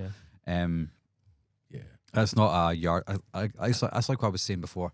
We need to figure out what the yardstick we're using to measure this is before we actually have a discussion as to what falls on which side of that. It's the eternal conversation of what is punk, and it's like, what came first, the chicken or the egg? And for some people, it'll be looking like this. For some people, it'll be sounding like this. Aye. For some people, it doesn't matter what you look like or you sound like. It's how you conduct yourself. And it's taken, it's taken how what you've listened to and then taken it into your own personal life. Yeah. Is it going to Rebellion for 4 days and watching a incarnation of some UK 82 punk band that's got a dad and his 3 sons that had one single, and you get to spike your hair up and wear your tartan jeans? For some people, that is like, it is a lifestyle. It's like any kind of lifestyle. It's like still being, I don't know, the 60-year-old guy who cuts a boot with his cut off Iron Maiden jacket. That's his life. He's living his lifestyle. And to do that takes a bit of balls. Maybe you've not improved as a human, or you've not moved on. But like things change, and I think it is very difficult. And like the Sex Pistols is a whole thing that nobody's ever going to. The Sex Pistols were manufactured. The Sex Pistols were manipulated. They weren't manufactured. Sex Pistols, and substitute Britney Spears for the Sex Pistols. Oh my God, that's tragic. Manipulated manager. I said, go and you just kill yourself. That'll be fun. Oh, but it sells papers. Aye. But they were a band who wrote songs, and they're talented. Terribly influential. They are, and for better or for worse, there's a strong personality that sometimes you have to kind of, and you can see, not to talk about Sex Pistols, but you can see why they're on tour with a different singer. That's why I play some fucking songs I wrote with a guy who's not a pain in the hoop. Who is actually more punk rock than John Lydon ever was. And the thing is, right, there's clearly going to be people that are so overwhelmingly in the realm of punk rock that you can't fucking possibly reasonably debate that they're not punk rock. And then there's a massive quantum cloud, all right, where it's Schrodinger's punks. Yeah, Schrodinger's punks, right? Where it's like as soon as they become aware that they're punk, the whole reality gets thrown into question, right? Okay, but there's that, and we cannot. That is the bit that everybody ends up arguing about, like trying to turn that cloud into a line, and that line will never fucking happen. It is impossible because there are so many interpretations and so many factors and dynamics to it, right? It just won't happen, and it's a meaningless debate beyond a certain point. You have to accept there's a subjectivity to it, right? I think I figured out what the title of the episode is. Our Green Day. Schrodinger's punks. Schrodinger's punks. So, Insomniac, though, as I've made clear on a couple of occasions here, I adamantly believe that they were still genuinely a well-meaning and intentioned and fully sincere punk band at this point, just grappling with like unexpected success, and success that was born of simply writing a really, really good record, right? A really, really good record. A total, like, you couldn't have planned for it. And God knows, if you could plan for records like that, every label would be doing it, and every label would be securing maximum profits on every dollar they spend, right?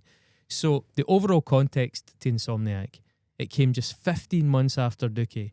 It was written and recorded during the intense touring and the media backlash in the punk community to Dookie. I love that shit, by the way, when bands do that. I love that as well, yeah, absolutely. And it's often understood as being very reactionary. It's a bit angrier, a bit faster. Yes, I get that in the big scheme of things it doesn't sound angry or particularly fast, but it is relatively, right? The critical reception was that they generally were quite positive towards it, although they were a bit cautious. Many sort of like embraced that whole kind of the fact that it was rejecting, a bit like the In Utero thing versus Nevermind. It was criticised by some for a limited stylistic range, and I do believe, actually, I do agree with the fact that it is a little bit very subtly more monotone than Dookie. The likes of Rolling Stone praised it quite a bit, felt it was a lot darker than Dookie. Spin, very influential at the time, highlighted the pace, and they also drew attention to the bitterness in the lyrics. It does have much more pessimistic lyrics. The NME, which was massive here at the time, not so much anymore, but they kind of welcome. Sorry, who? Does it still exist? I think it does, but it's kind of a pop magazine now. It's just a website now, isn't it? That's it. They kind of welcomed the rawness, and they felt it gave the band punk credibility again. I don't think it's particularly raw sounding, to be honest. Well, yeah, yes and no. I mean, when you consider where they could have gone, I think it's they took Dookie and then they veered back towards just making something quite saturated instead of making something more polished. Warning being the example, or even Nimrod to some extent. But anyway, commercially, debuted at number 2, reached the top 5 in loads of countries, including the UK and Australia, but it did not, and this is a key thing, it did not come close to Dookie's success or longevity, right? So I think it's like 5.8 million, whereas Dookie is probably 5 or 6 times that in terms of sales. The singles on it, Geek Stink Breath, came out before the album and reached number 1 on a number of like kind of indie charts and things. I remember when that came out. Fan reaction was initially quite polarising because a lot of the new fans to Green Day were really, really hoping for Dookie 2, and a lot of the original punk fans had abandoned the band, including your kind of Gilman types. So in that sense, they were kind of damned if you do, damned if you don't. Yeah. Do you pander to this new audience, or do you go for the real punk crowd again? And they didn't really do either. But there were some that had stuck with them who kind of embraced it as a bit of a true punk response to this flash in the pan success, or at least at the time Dookie was seen as being flash in the pan success. They did not know what was to come, clearly. And a lot of the kind of long-term fans really liked Insomniac, cited it as a bit of a favourite because of its speed, its heaviness, the emotional honesty that was in it, the cynicism, the pessimism, lack of compromise. Live, a lot of the tracks in it have become live favourites. Brain Stew, Geek Stink Breath, and the track Stuck With Me are really, really big in their live sets, and have really gone on to sort of cement it in a lot of people's like positive interpretations of it. It's now kind of commonly viewed as one of their most cohesive albums, I think. I'd agree with that. It's a snapshot of, I think, the exhaustion that the band were experiencing, the anger, the resistance to the commodification. And it's definitely a crucial bridge between the pop punk sort of breakthrough stuff and their later commerciality. It was never as beloved as Dookie. It was never as successful as American Idiot. It is a definite cult favourite, and I think it's a very honest album. I think it feels very sincere. It doesn't feel like it's been overworked. It doesn't feel like it's been overproduced. The turnaround time alone, the 15 months at the most insanely busy time of these people's lives, shows that they were really hard at it. Really hard at it. So Billy Joe, in terms of his narrative on it, he described the personal turmoil around that time, including his personal hurt at the accusations of selling out, his exhaustion, his own physical and mental exhaustion for touring, and feeling really disconnected from their older community, because the punk community was where they felt at home. And then 18 months later, that community was like, yeah, you don't really belong here anymore. And to him, I'm sure you can imagine it, if you just feel part of a culture, a system in a certain area, and suddenly you're stratospheric, and then you're like, you come home and people are like, yeah, you're not really taken seriously. I've never been more popular, but nobody that I know cares about me. Well, basically, would that we could, yeah. That influenced the tone of that album, shall we say. The band kind of sees the album not as a misstep, but as a snapshot of them under extreme pressure. Again, a lot of people, including the band, see it as being really honest. They stand by it in that sense. Mike Durnt said it was also a need for them to prove that they still belonged in that community, to try and maybe ingratiate themselves a wee bit back into that community that they come from. So yeah, the record was recorded apparently with a real emphasis on high energy takes. They didn't redo and overdub. It was just like, get a good take, get a really good, especially vocal take, and then just stick with it. It isn't produced and polished to death, which could have been something they did on the back of Dookie. And I think, again, as I mentioned earlier in the first episode, it has a superb salvo of opening tracks, which I think is the secret to success for any of these kind of albums, is really like nailing people to the wall with the opening gambit of any record. And I would say like Armitage Shanks, Brat, and Stuck With Me on this album are such a brilliant, simple, and this is a word that I would use for Green Day, really simple, effective way to introduce this new album. There was no like Smells Like Teen Spirit. There was no big, this is our set piece, this is our big single. It was just like 3 rapid fire, very tuneful, very energetic, very rocky tracks straight out the gate. I think there's also like a deceptive joyousness in this album, because the lyrics don't necessarily marry, as I mentioned, with the tone of the music, and the vocal melodies in particular, like Armitage Shanks, they swing upwards and sound really happy. Like, he takes some vocal flights that I think are really, not a lot of their peers did that. It's the whole 60s sort of doo-woppy thing that they've always really liked. It gives them a distinct vocal quality, which, particularly in backing vocals, which a lot of people, particularly their peers, would not have even thought to do. I would say though, to me, the tone between Dookie and that, and the first 3 songs, there's no Smells Like Teen Spirit at the beginning of Dookie either. No, that's true. And it sounds to me like their other 3 records. Exactly. And it's the record you would maybe make, I've not got a lot of time because I have to write these songs at soundcheck. All right, we'll better make it fast. And lyrically, I think, you've kind of talked about this, like the lyrics are, I think the counterpoint is that, their vocals are always really happy but the lyrics are a bit dark. But there's nothing wrong with that. I don't like American Idiot is quite upbeat, but it's saying a thing that you maybe want to hear. But would it be better if he sounded like Hot Water music? Would it be taken more seriously? Yeah. No, it wouldn't. They'd just be like, oh, was he shouting it? Aye, totally. So I think they're very smart. There's a Trojan horse. They're smart in their like the melodicness of the vocals, but the melodicness of the vocals comes from Husker Du, who are very melodic. Yeah. Like The Clash are melodic, but they were still saying things, and people like London Calling, everybody, London Calling's really a fucking miserable song. It's a miserable song, yeah. But everybody's like, brilliant, you know, Holiday in the Sun by the Sex Pistols, catchy. We don't know what holiday. It's like subject matter grim.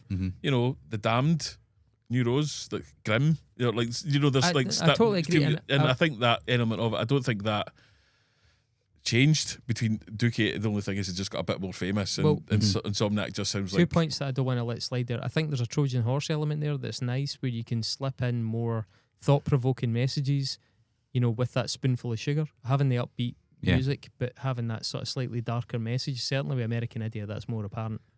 But secondly, I totally agree with Rick there. The fact that Dookie, and I think that's actually maybe Exhibit A or Exhibit A, you know, or B, let's say, that Dookie doesn't have a Smells Like Teen Spirit at the start of it. The big singles don't start until the middle of the album, and that shows the lack of intent, I think. Like, they weren't expecting it to become a massive record. I mean, we can all name records that shoot their bolt with their best tunes and like the first 1 or 2 tracks, even like Nevermind, Smells Like Teen Spirit right up front, because they were like, that's going to be the generational anthem, right? But like American Idiot, Dookie doesn't. Dookie doesn't have that. Dookie is like burying its hits. In fact, I'm sure they all had to debate which singles would even be singles when you consider some of the tracks that are on that. And so the fact that they were able to like do that and still succeed with it, I think shows a sincerity, and I totally agree. I think this is consistent with that. The single doesn't come in until number 4, Geek Stink Breath. As I said, first single I got from, this came out before the album. It's a single that I went out, I was buzzing when this dropped, because I got into Dookie mid-fervour of Dookie, right? And so this was the first time I'd had a chance to come in at the ground floor. And, you know, bearing in mind, that had never happened to me, because obviously Nirvana, huge fan, but I got into Nirvana in the weeks following him committing suicide. So, like, nothing else had got me quite as switched on to alternative music as these two bands. You love a good death. Yeah, I do. do. That's what brings you towards music, a good death. Just full disclosure here, apart from maybe Oasis and Bush, let's not revisit how their sophomore efforts phased me. But I do think the fact that Geek Stink Breath comes in the 4th track, and that was a single, and it's not at that a particularly obvious big hit single. I mean, I think you could, if you went pound for pound, there's probably multiple songs in Dookie that would be better singles than Geek Stink Breath on this. Yeah. As much as I like it, it's not an obvious single. It's also about your teeth rotting for having too much speed. Brilliant. Nice. So, like, you know, the singles, like, everybody's like, it's about having rotten teeth for taking too much speed. Which is subversive. If you listen closely to the records, you'll be able to hear that this has got different production from the rest of the songs. Like I said, you can hear that it's been single mixed. All the singles have been single mixed. I think Brain Stew as well. Yeah, you can really hear it. Brain Stew, because Jaded is the same song almost basically. But no, I think I kind of broadly agree. You know, I think it's a really strong opening salvo for the record. I like Artemis Shanks. I think it's a great song. I think Armitage Shanks, by the way, the name of a toilet manufacturer. Yep, it is. I think Stuck With Me is also really good too. You know, it's a great song. I think by the way, I want to praise the bass work at the start. Stuck With Me, it's excellent. Yeah, he's really good. Like Rick said, he's brilliant. He's a beast. Yeah, he's a beast. I think genuinely, see, when it comes to evocativeness, right? So Stuck With Me, Brat, and Armitage Shanks take me back to a place as much as any of Green Day's big singles. Listening to those 3 tracks puts me in that mind of being 14, 15, 16, as much as any sort of, like, you know, Basket Case or anything like that, which have been played to death. Those songs make me feel that age again, and it's really nice. They still have that in them. I know you were saying earlier on that they wanted to get takes quite quickly, but Billy Joe's also said that they wanted to get the perfect sound for the record.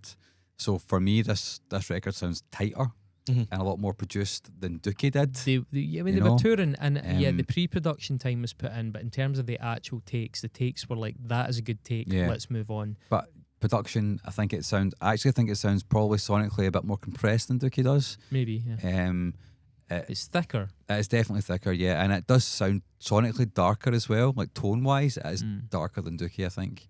Which might have been a stylistic choice as well, because Dookie's got a very distinctive sound. Obviously, Billy Joe's got his own. Yeah, but it's not obvious, but Billy Joe does have his own, or did have his own Dookie pedal, which came out a few years ago, just for the distortion tone on the record. It's also, his Marshall amps have got a mod, which is called the Dookie mod, which is done specifically. Oh wow! It wasn't I think the amps he got whilst he was playing Dookie were modded this way for some reason, and it turns out that Were that they just like do they have like master volumes or something like that? that's it. Yeah, that's pretty much it. So yeah. they'll have like so you can so you get Marshalls do like the master. The JS800, isn't it? The JCM800, JCM 800s are kind of, that's like your Slayer head, but you get like a master volume means they're usually in the back, or they'll maybe do it, or you could jump.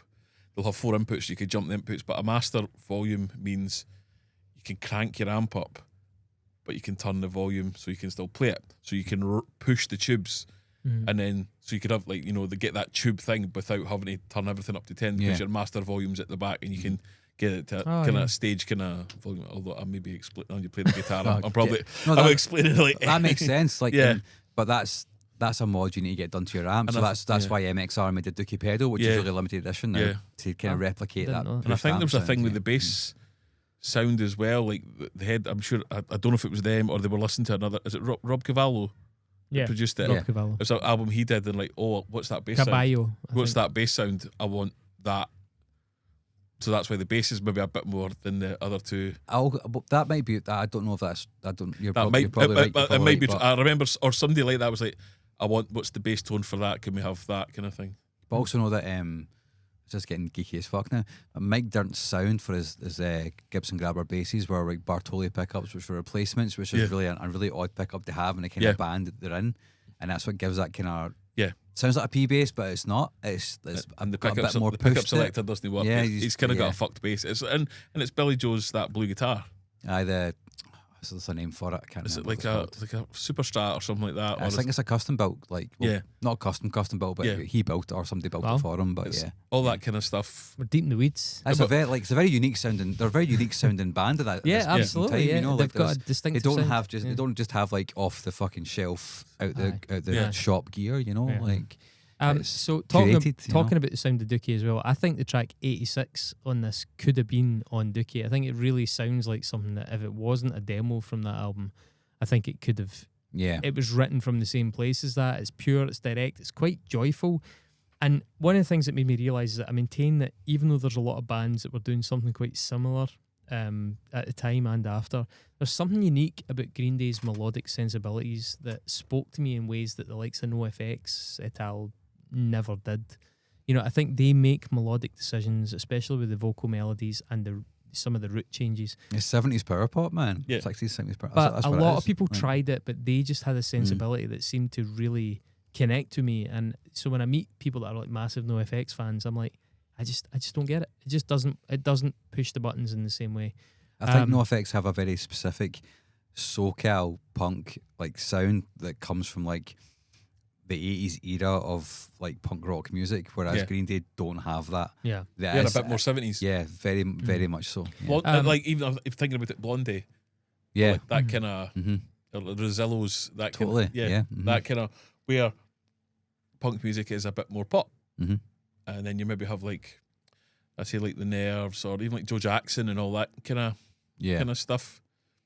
Kind of comes through there, I would say. You were talking earlier on about your own approach to bass playing. So your own like speed picking, like the speed of some of the playing in pop punk. I think Panic Song is a really, really interesting tune in the way that didn't wrote the lyrics for that song.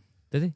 So see that bass tension that they build up through the speed picking. Yeah, it's really good. It's really good. It's 16ths. It bolsters the payoff in the ending, and I think it's a brilliant break in the proceedings of this album as well, because how in the middle of an album like this do you put a lull other than putting like a time of your life, right? They're not at that stage yet, right? But they put a lull in a different way by building tension, by having that bass line.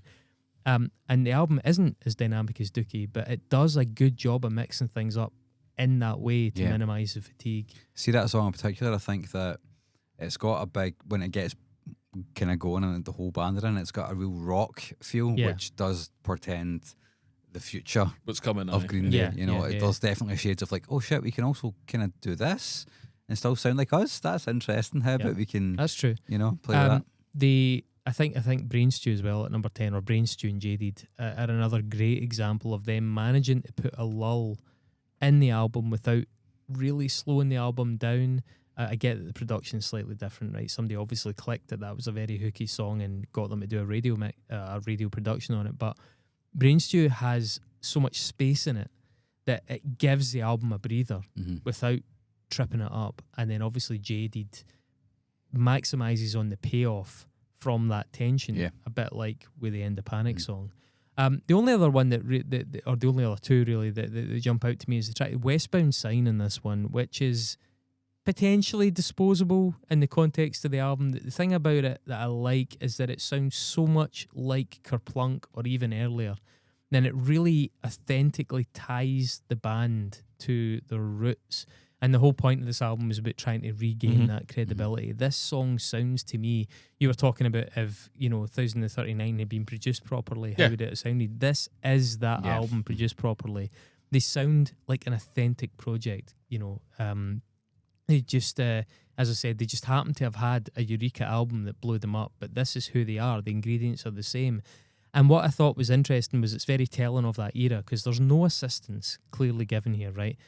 Given the obvious through line stylistically that this song, I think, shows with the early material, there's a sense that despite their commercial potential, there were no songwriters drafted in to co-pilot Write the songs, to co-pilot Green Day to another Dookie. Even the way that like bands like Simple Minds and John Bon Jovi and all those fucking guys had at the time, right?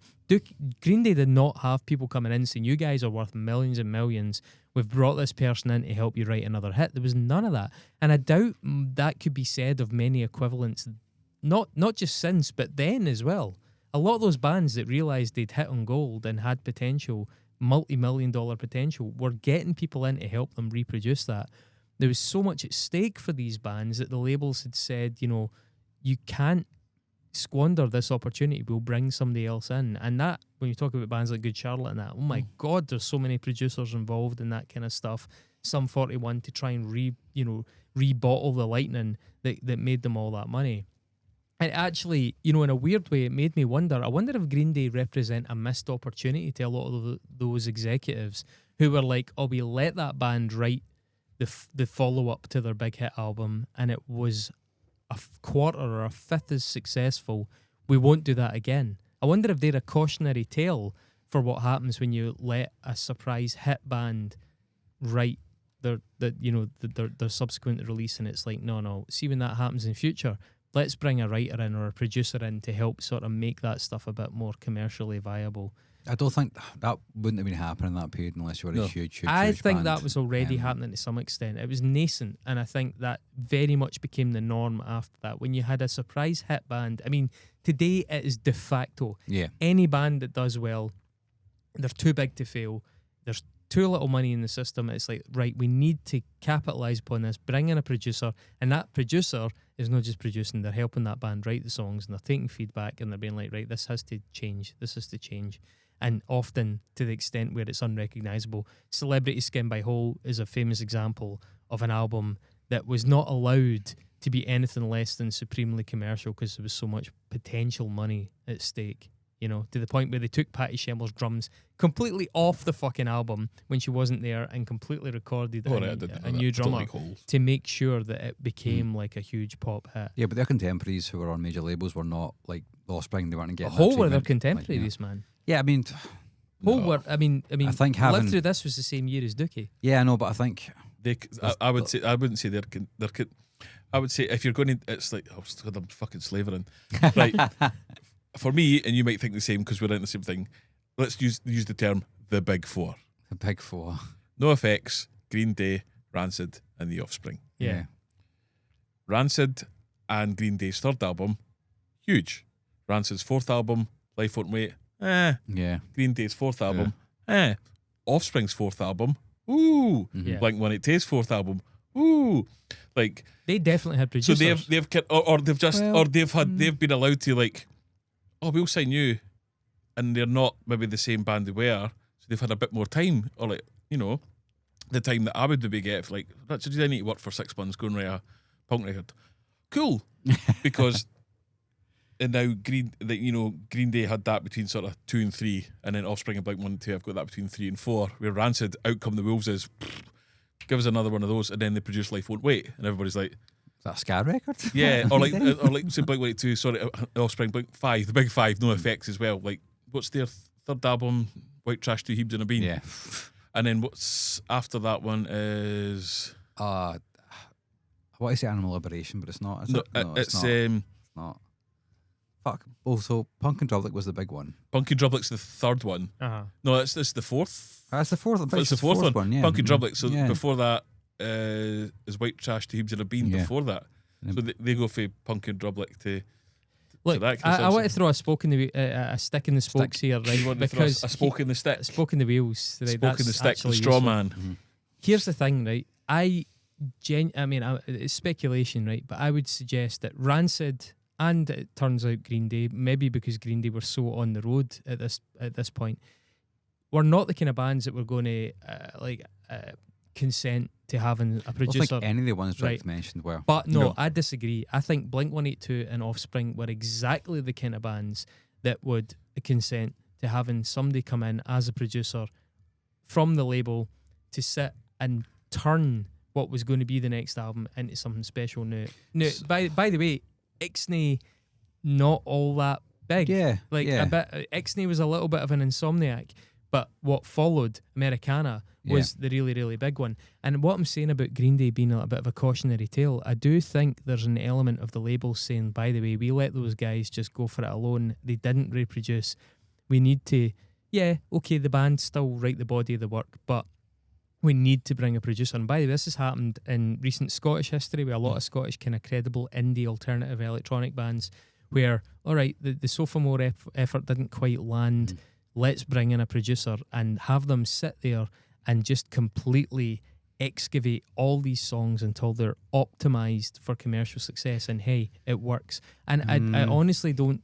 I don't think Green Day had that on this That's what a album. producer's job is, though. So I can. Yeah, but there's Yeah. producers and there's producers. There's Yeah. producers that come in to help mix and make the album sound the way the band want it, and there's producers that come in and wholesale chop and hack things apart because their contract gives them very little say in it, and those albums end up sounding the way the label wants them, not the way the band intended them. I definitely disagree with Blink-182, weirdly, because I think they are the template of a pop band. here's how I band that think you're wanted wrong, success. because Travis Barker and Mark Hoppus are now like de facto producers for pop punk music and have been for the past 15 years. doesn't mean anything, man. People change. No, like just because like they've got a good ear for it, like a drummer. Yeah. They've got a good ear for a tune. So they sat in the so- studio and watched the guy work his magic with their music and were like, wow, taking notes, I'm going to do that when I'm older. That doesn't seem inconsistent at all. I don't think so. Like I think You're not telling me the Offspring wrote Americana. Yeah, Seriously? totally. Like no fucking Dexter way. Dexter Holland is like credit wise, he's the sole songwriter No for way, all man. No. literally all of their stuff. So naive. Well, there is no proof otherwise. Literally. No, you're right. It's speculative, but The songwriting credits, like, and all Offspring music, which is the thing that blows my mind most about them, is the fact that it's all written by one person. No fucking way. I'm sorry. It's just there is no fucking way that the Offspring, like, unescorted got to Americana. That was absolutely completely driven by the label. In the same way Celebrity Skin was steered and manipulated. There is no, like, you've made some extraordinary claims, man. There's no evidence to back those things up. Rick There knows. just is not. No, What's the word on the street? I don't think I've ever heard Americana, so I don't know. Right, okay. You've heard Pretty Fly for a White Guy. Aye. Why don't you get a job? The song Americana. Yeah, It's a good record, man. But like, In the history of Offspring, that's songs I would expect them to write. I think, I think they have a sense of a hook, and I think they know how to write. It's not a novelty Absolutely. song, but they know how to do write. know how to write a novelty They know how song. to write a novelty song, but Definitely it's think not that's true. novelty. Is about it's and Blink-182. As far as those bands go, as musicians, they're the worst. Yeah. They're like shite. Like the best. Well, Travis Barker's an incredible drummer, but to be he's fair, like, but then he's too good. he's better. than- He's like yeah. he needs to. Overplays, He needs to. yeah. He overplays. Hoppus and what's the other guy called? Tom Mark. DeLonge. No, So, sorry, Tom DeLonge. Like yeah. live vocally, they're not the best. They're not the tightest. Musically, they're not the tightest. Say what you want about No Effects. Like Fat Mate, I've seen them live. They're really boring. Like Fat Mate just talked. That's It's kind of the thing in it. it's like, no like effect. just Hear me out, like but bear- musically, like all these bands are they can write a song. They can write so I don't necessarily think that maybe later down the line, and I think the producers come in and job. I think that you're kind of we're going into other territories. No, There's a producer and an engineer. Bob Rock produced Metallica. Fleming Rasmussen engineered them, and there's a difference because and to say that like you shouldn't have a producer. I didn't say that. Or just like somebody coming in to help you guide your songs. Maybe after starting a band at 16 and you get to do, he's like, I'm stuck. I'm doing the same thing. I need somebody to help me get better at anything. See, No, like but- I don't know, like But I don't know. I've never heard of. This I don't think there's been like a Diane Warren or like. we could seriously Yeah, go I off know in we some could. mad directions We here. could. We All really I'm could, all yeah. I'm saying is there's evidence here that a band with incredible commercial potential, right? And I'm not trying to get fucking pure QAnon here, right? But a band with incredible commercial potential. Do you want to borrow my beanie? It's no lined with tinfoil, but Coat it in tinfoil, yeah. Were allowed to make the follow-up album and it didn't deliver what the label needed. Now, I would say there's examples to the contrary of that. And I think actually what we're talking about is an era when this became the norm. When it became the norm to draft people in to initially supplement the writing of the band. I'm not saying the band weren't writing the songs outright. I'm just saying that what became the norm was for the producer to take that, to start hacking it to bits and start turning it into things. Sometimes the bands were on board with that, sometimes the bands weren't on board with that. We usually hear about the ones where they weren't because the band speaks out about it. We don't necessarily hear about the ones that were because contractually there's generally or often not a songwriting credit there to try and give the impression that was organic. But that is a paid for service, and that's why major labels are there overseeing those projects, because it's the difference between 1 million sales and 25 million sales. And that is not something that is left to chance. That is a huge amount of money. And that is actually just competent business if that is your business to do that, right? That's all I'm saying. This album was absolutely, as far as I can tell, not steered by any producer other than somebody stepping in and remixing those singles, which, by the way, happened with Nirvana as well, with In Utero. Where yeah, of course, that's a thing. Like, They remixed the singles to make them a bit more radio-friendly and a bit more, slick. That is normal. But when it comes to, this is what paved the way for the Good Charlottes, where you had... I feel bad for Good Charlotte. I don't actually. No, I mean... I've never really listened. I feel bad that they have now become... They are a good They've example, become though. the shitty stick. No, they are a good example because there you have a genuine band that were so under the control of production teams that I they don't don't know, like, really sound like a I feel real bad. band I feel I should anymore. defend them. Like, they're handsome young twins. They're marketable straight away. I think there's probably also part of it as well from maybe when they came up. It's like, well, that's just what they want. That's just what it sounds like to them. No. So that's what they go for. Like They didn't have that 'cause, vocabulary. The producer is the one with that the vocabulary. the reason I say that is because there's a lot of bands who are about now who are like smaller who are definitely going for that like massive commercial vision, like sonically, and they're spending money working. That's because of what they grew up listening to. Yeah, that's what I'm saying. I think yeah. I think Good Charlotte's a good example of the Yeah. same thing. Like they're probably grown up listening to like bands No, like Blink-182 and all that. no, and- they were and too early in that process, man. No. They are part of the first generation of produced. They can't. Hang on a sec. No, that doesn't make You've sense. literally just agreed with what he said there. No, Yes, you the, did. the bands now are emulating a sound that Good Charlotte were part of creating. What I'm saying is like, so your contention is that bands like The Offspring and Blink-182 were heavily produced, right? After a point, Yeah, which is if it's Americana, that's 1998, right? So Yeah. Good Charlotte come out in like 2002, so they've grown up listening to the Americana. overproduced no, stuff. but you they've know? not. They've not like, grown up. I mean, well, they no, have. No, They I have, mean yeah, they they're started. They started recording their album like 2 years after that album came out. My point is just that 4. the But yeah. industry normalized production after a certain point of success. When a project was flagged for potential real commercial success, either because of previous sales or because of just the way the market was trending on a certain handsome pair of twins or a handsome girl in a pop band or whatever it was, when that was identified, the labels were like, right, we need to maximize the success of this. This will not be left to the artist because it's too big to fail as a potential earner. And the producers are drafted in. But that is absolutely the norm in a lot of projects. Yeah, and I you're think right, we're naive to think that's not the case in the case of pop punk, which is But a commercial venture. But I also think you're discounting the fact that there are people that may actually just be quite good at it. Of course, but we can be... And most folk aren't, right? So the bands we're talking about are definitely the outliers. Like, Are you telling me I'm most cynical? folk are not. Yeah, pretty much. Rick, Yeah. you're going to let him talk to me like that? Yes. Yeah. Right, there's one more song in this album. It's called Walking Contradiction. It's a really good song. Really good song. It should have been earlier in the album because it's a fucking banger. And it came out as a single. Banger, it's a banger. And there you go. But as it is, the album ends well. Right, like guys? it. Yeah. So let's go back for a sec. Brain Stew and Jaded, right? I think Brain Stew, you were saying it works really well because it's like a pacer almost. Absolutely, yeah. It's also something they've never done before. It sounds really quite sonically different from anything they've done in the It past. does. It's production based as well because they have hard gates in the guitar. I hate that about it. It just sounds when the whole band come in, it's great. That's a studio on technique. it, yeah, though. on it. I know I've utilised it myself. Of course. But it makes. I just wish there was more space. Yeah. Just a little bit more space. Natural decay. But other than that, like it is probably my favourite Green Day song, or definitely my top 5, I would say, and one of the best Green Day songs in my opinion. Interesting. I like Babs Uvala Who. That is a fucking great song. Yeah. It is also a very good song. Right, Yeah. so it's a good record. Do man, we like- agree that this is potentially unsung in their canon in terms of what it represents, or do we think there's something more unsung? I think I'm going to sit in the middle because I think Kerplunk is just runs it so close. Yeah. You know, but I'd be happy with either. Honestly, I think it's the honestly. what's the word I'm looking for? It's the snob's choice. What's your favourite Green But Day this album? is. Yeah. I thought thi- Kerplunk was the snob's choice. Nah. I think this would like Kerplunk's that's cool. But I think if you say to somebody, "What's your favourite Green Day album?" I'll really like Duke It. You had Insomniac. So Well, what's yeah, your- what's your- Normie. what's That's your- what you would say, right? It's Yeah, like- you would say like, "Oh, what's your favourite Kiss album?" Oh, I like Destroyer. You ever heard The Elder? Because that's where that's where I have said that. Like it's that kind of.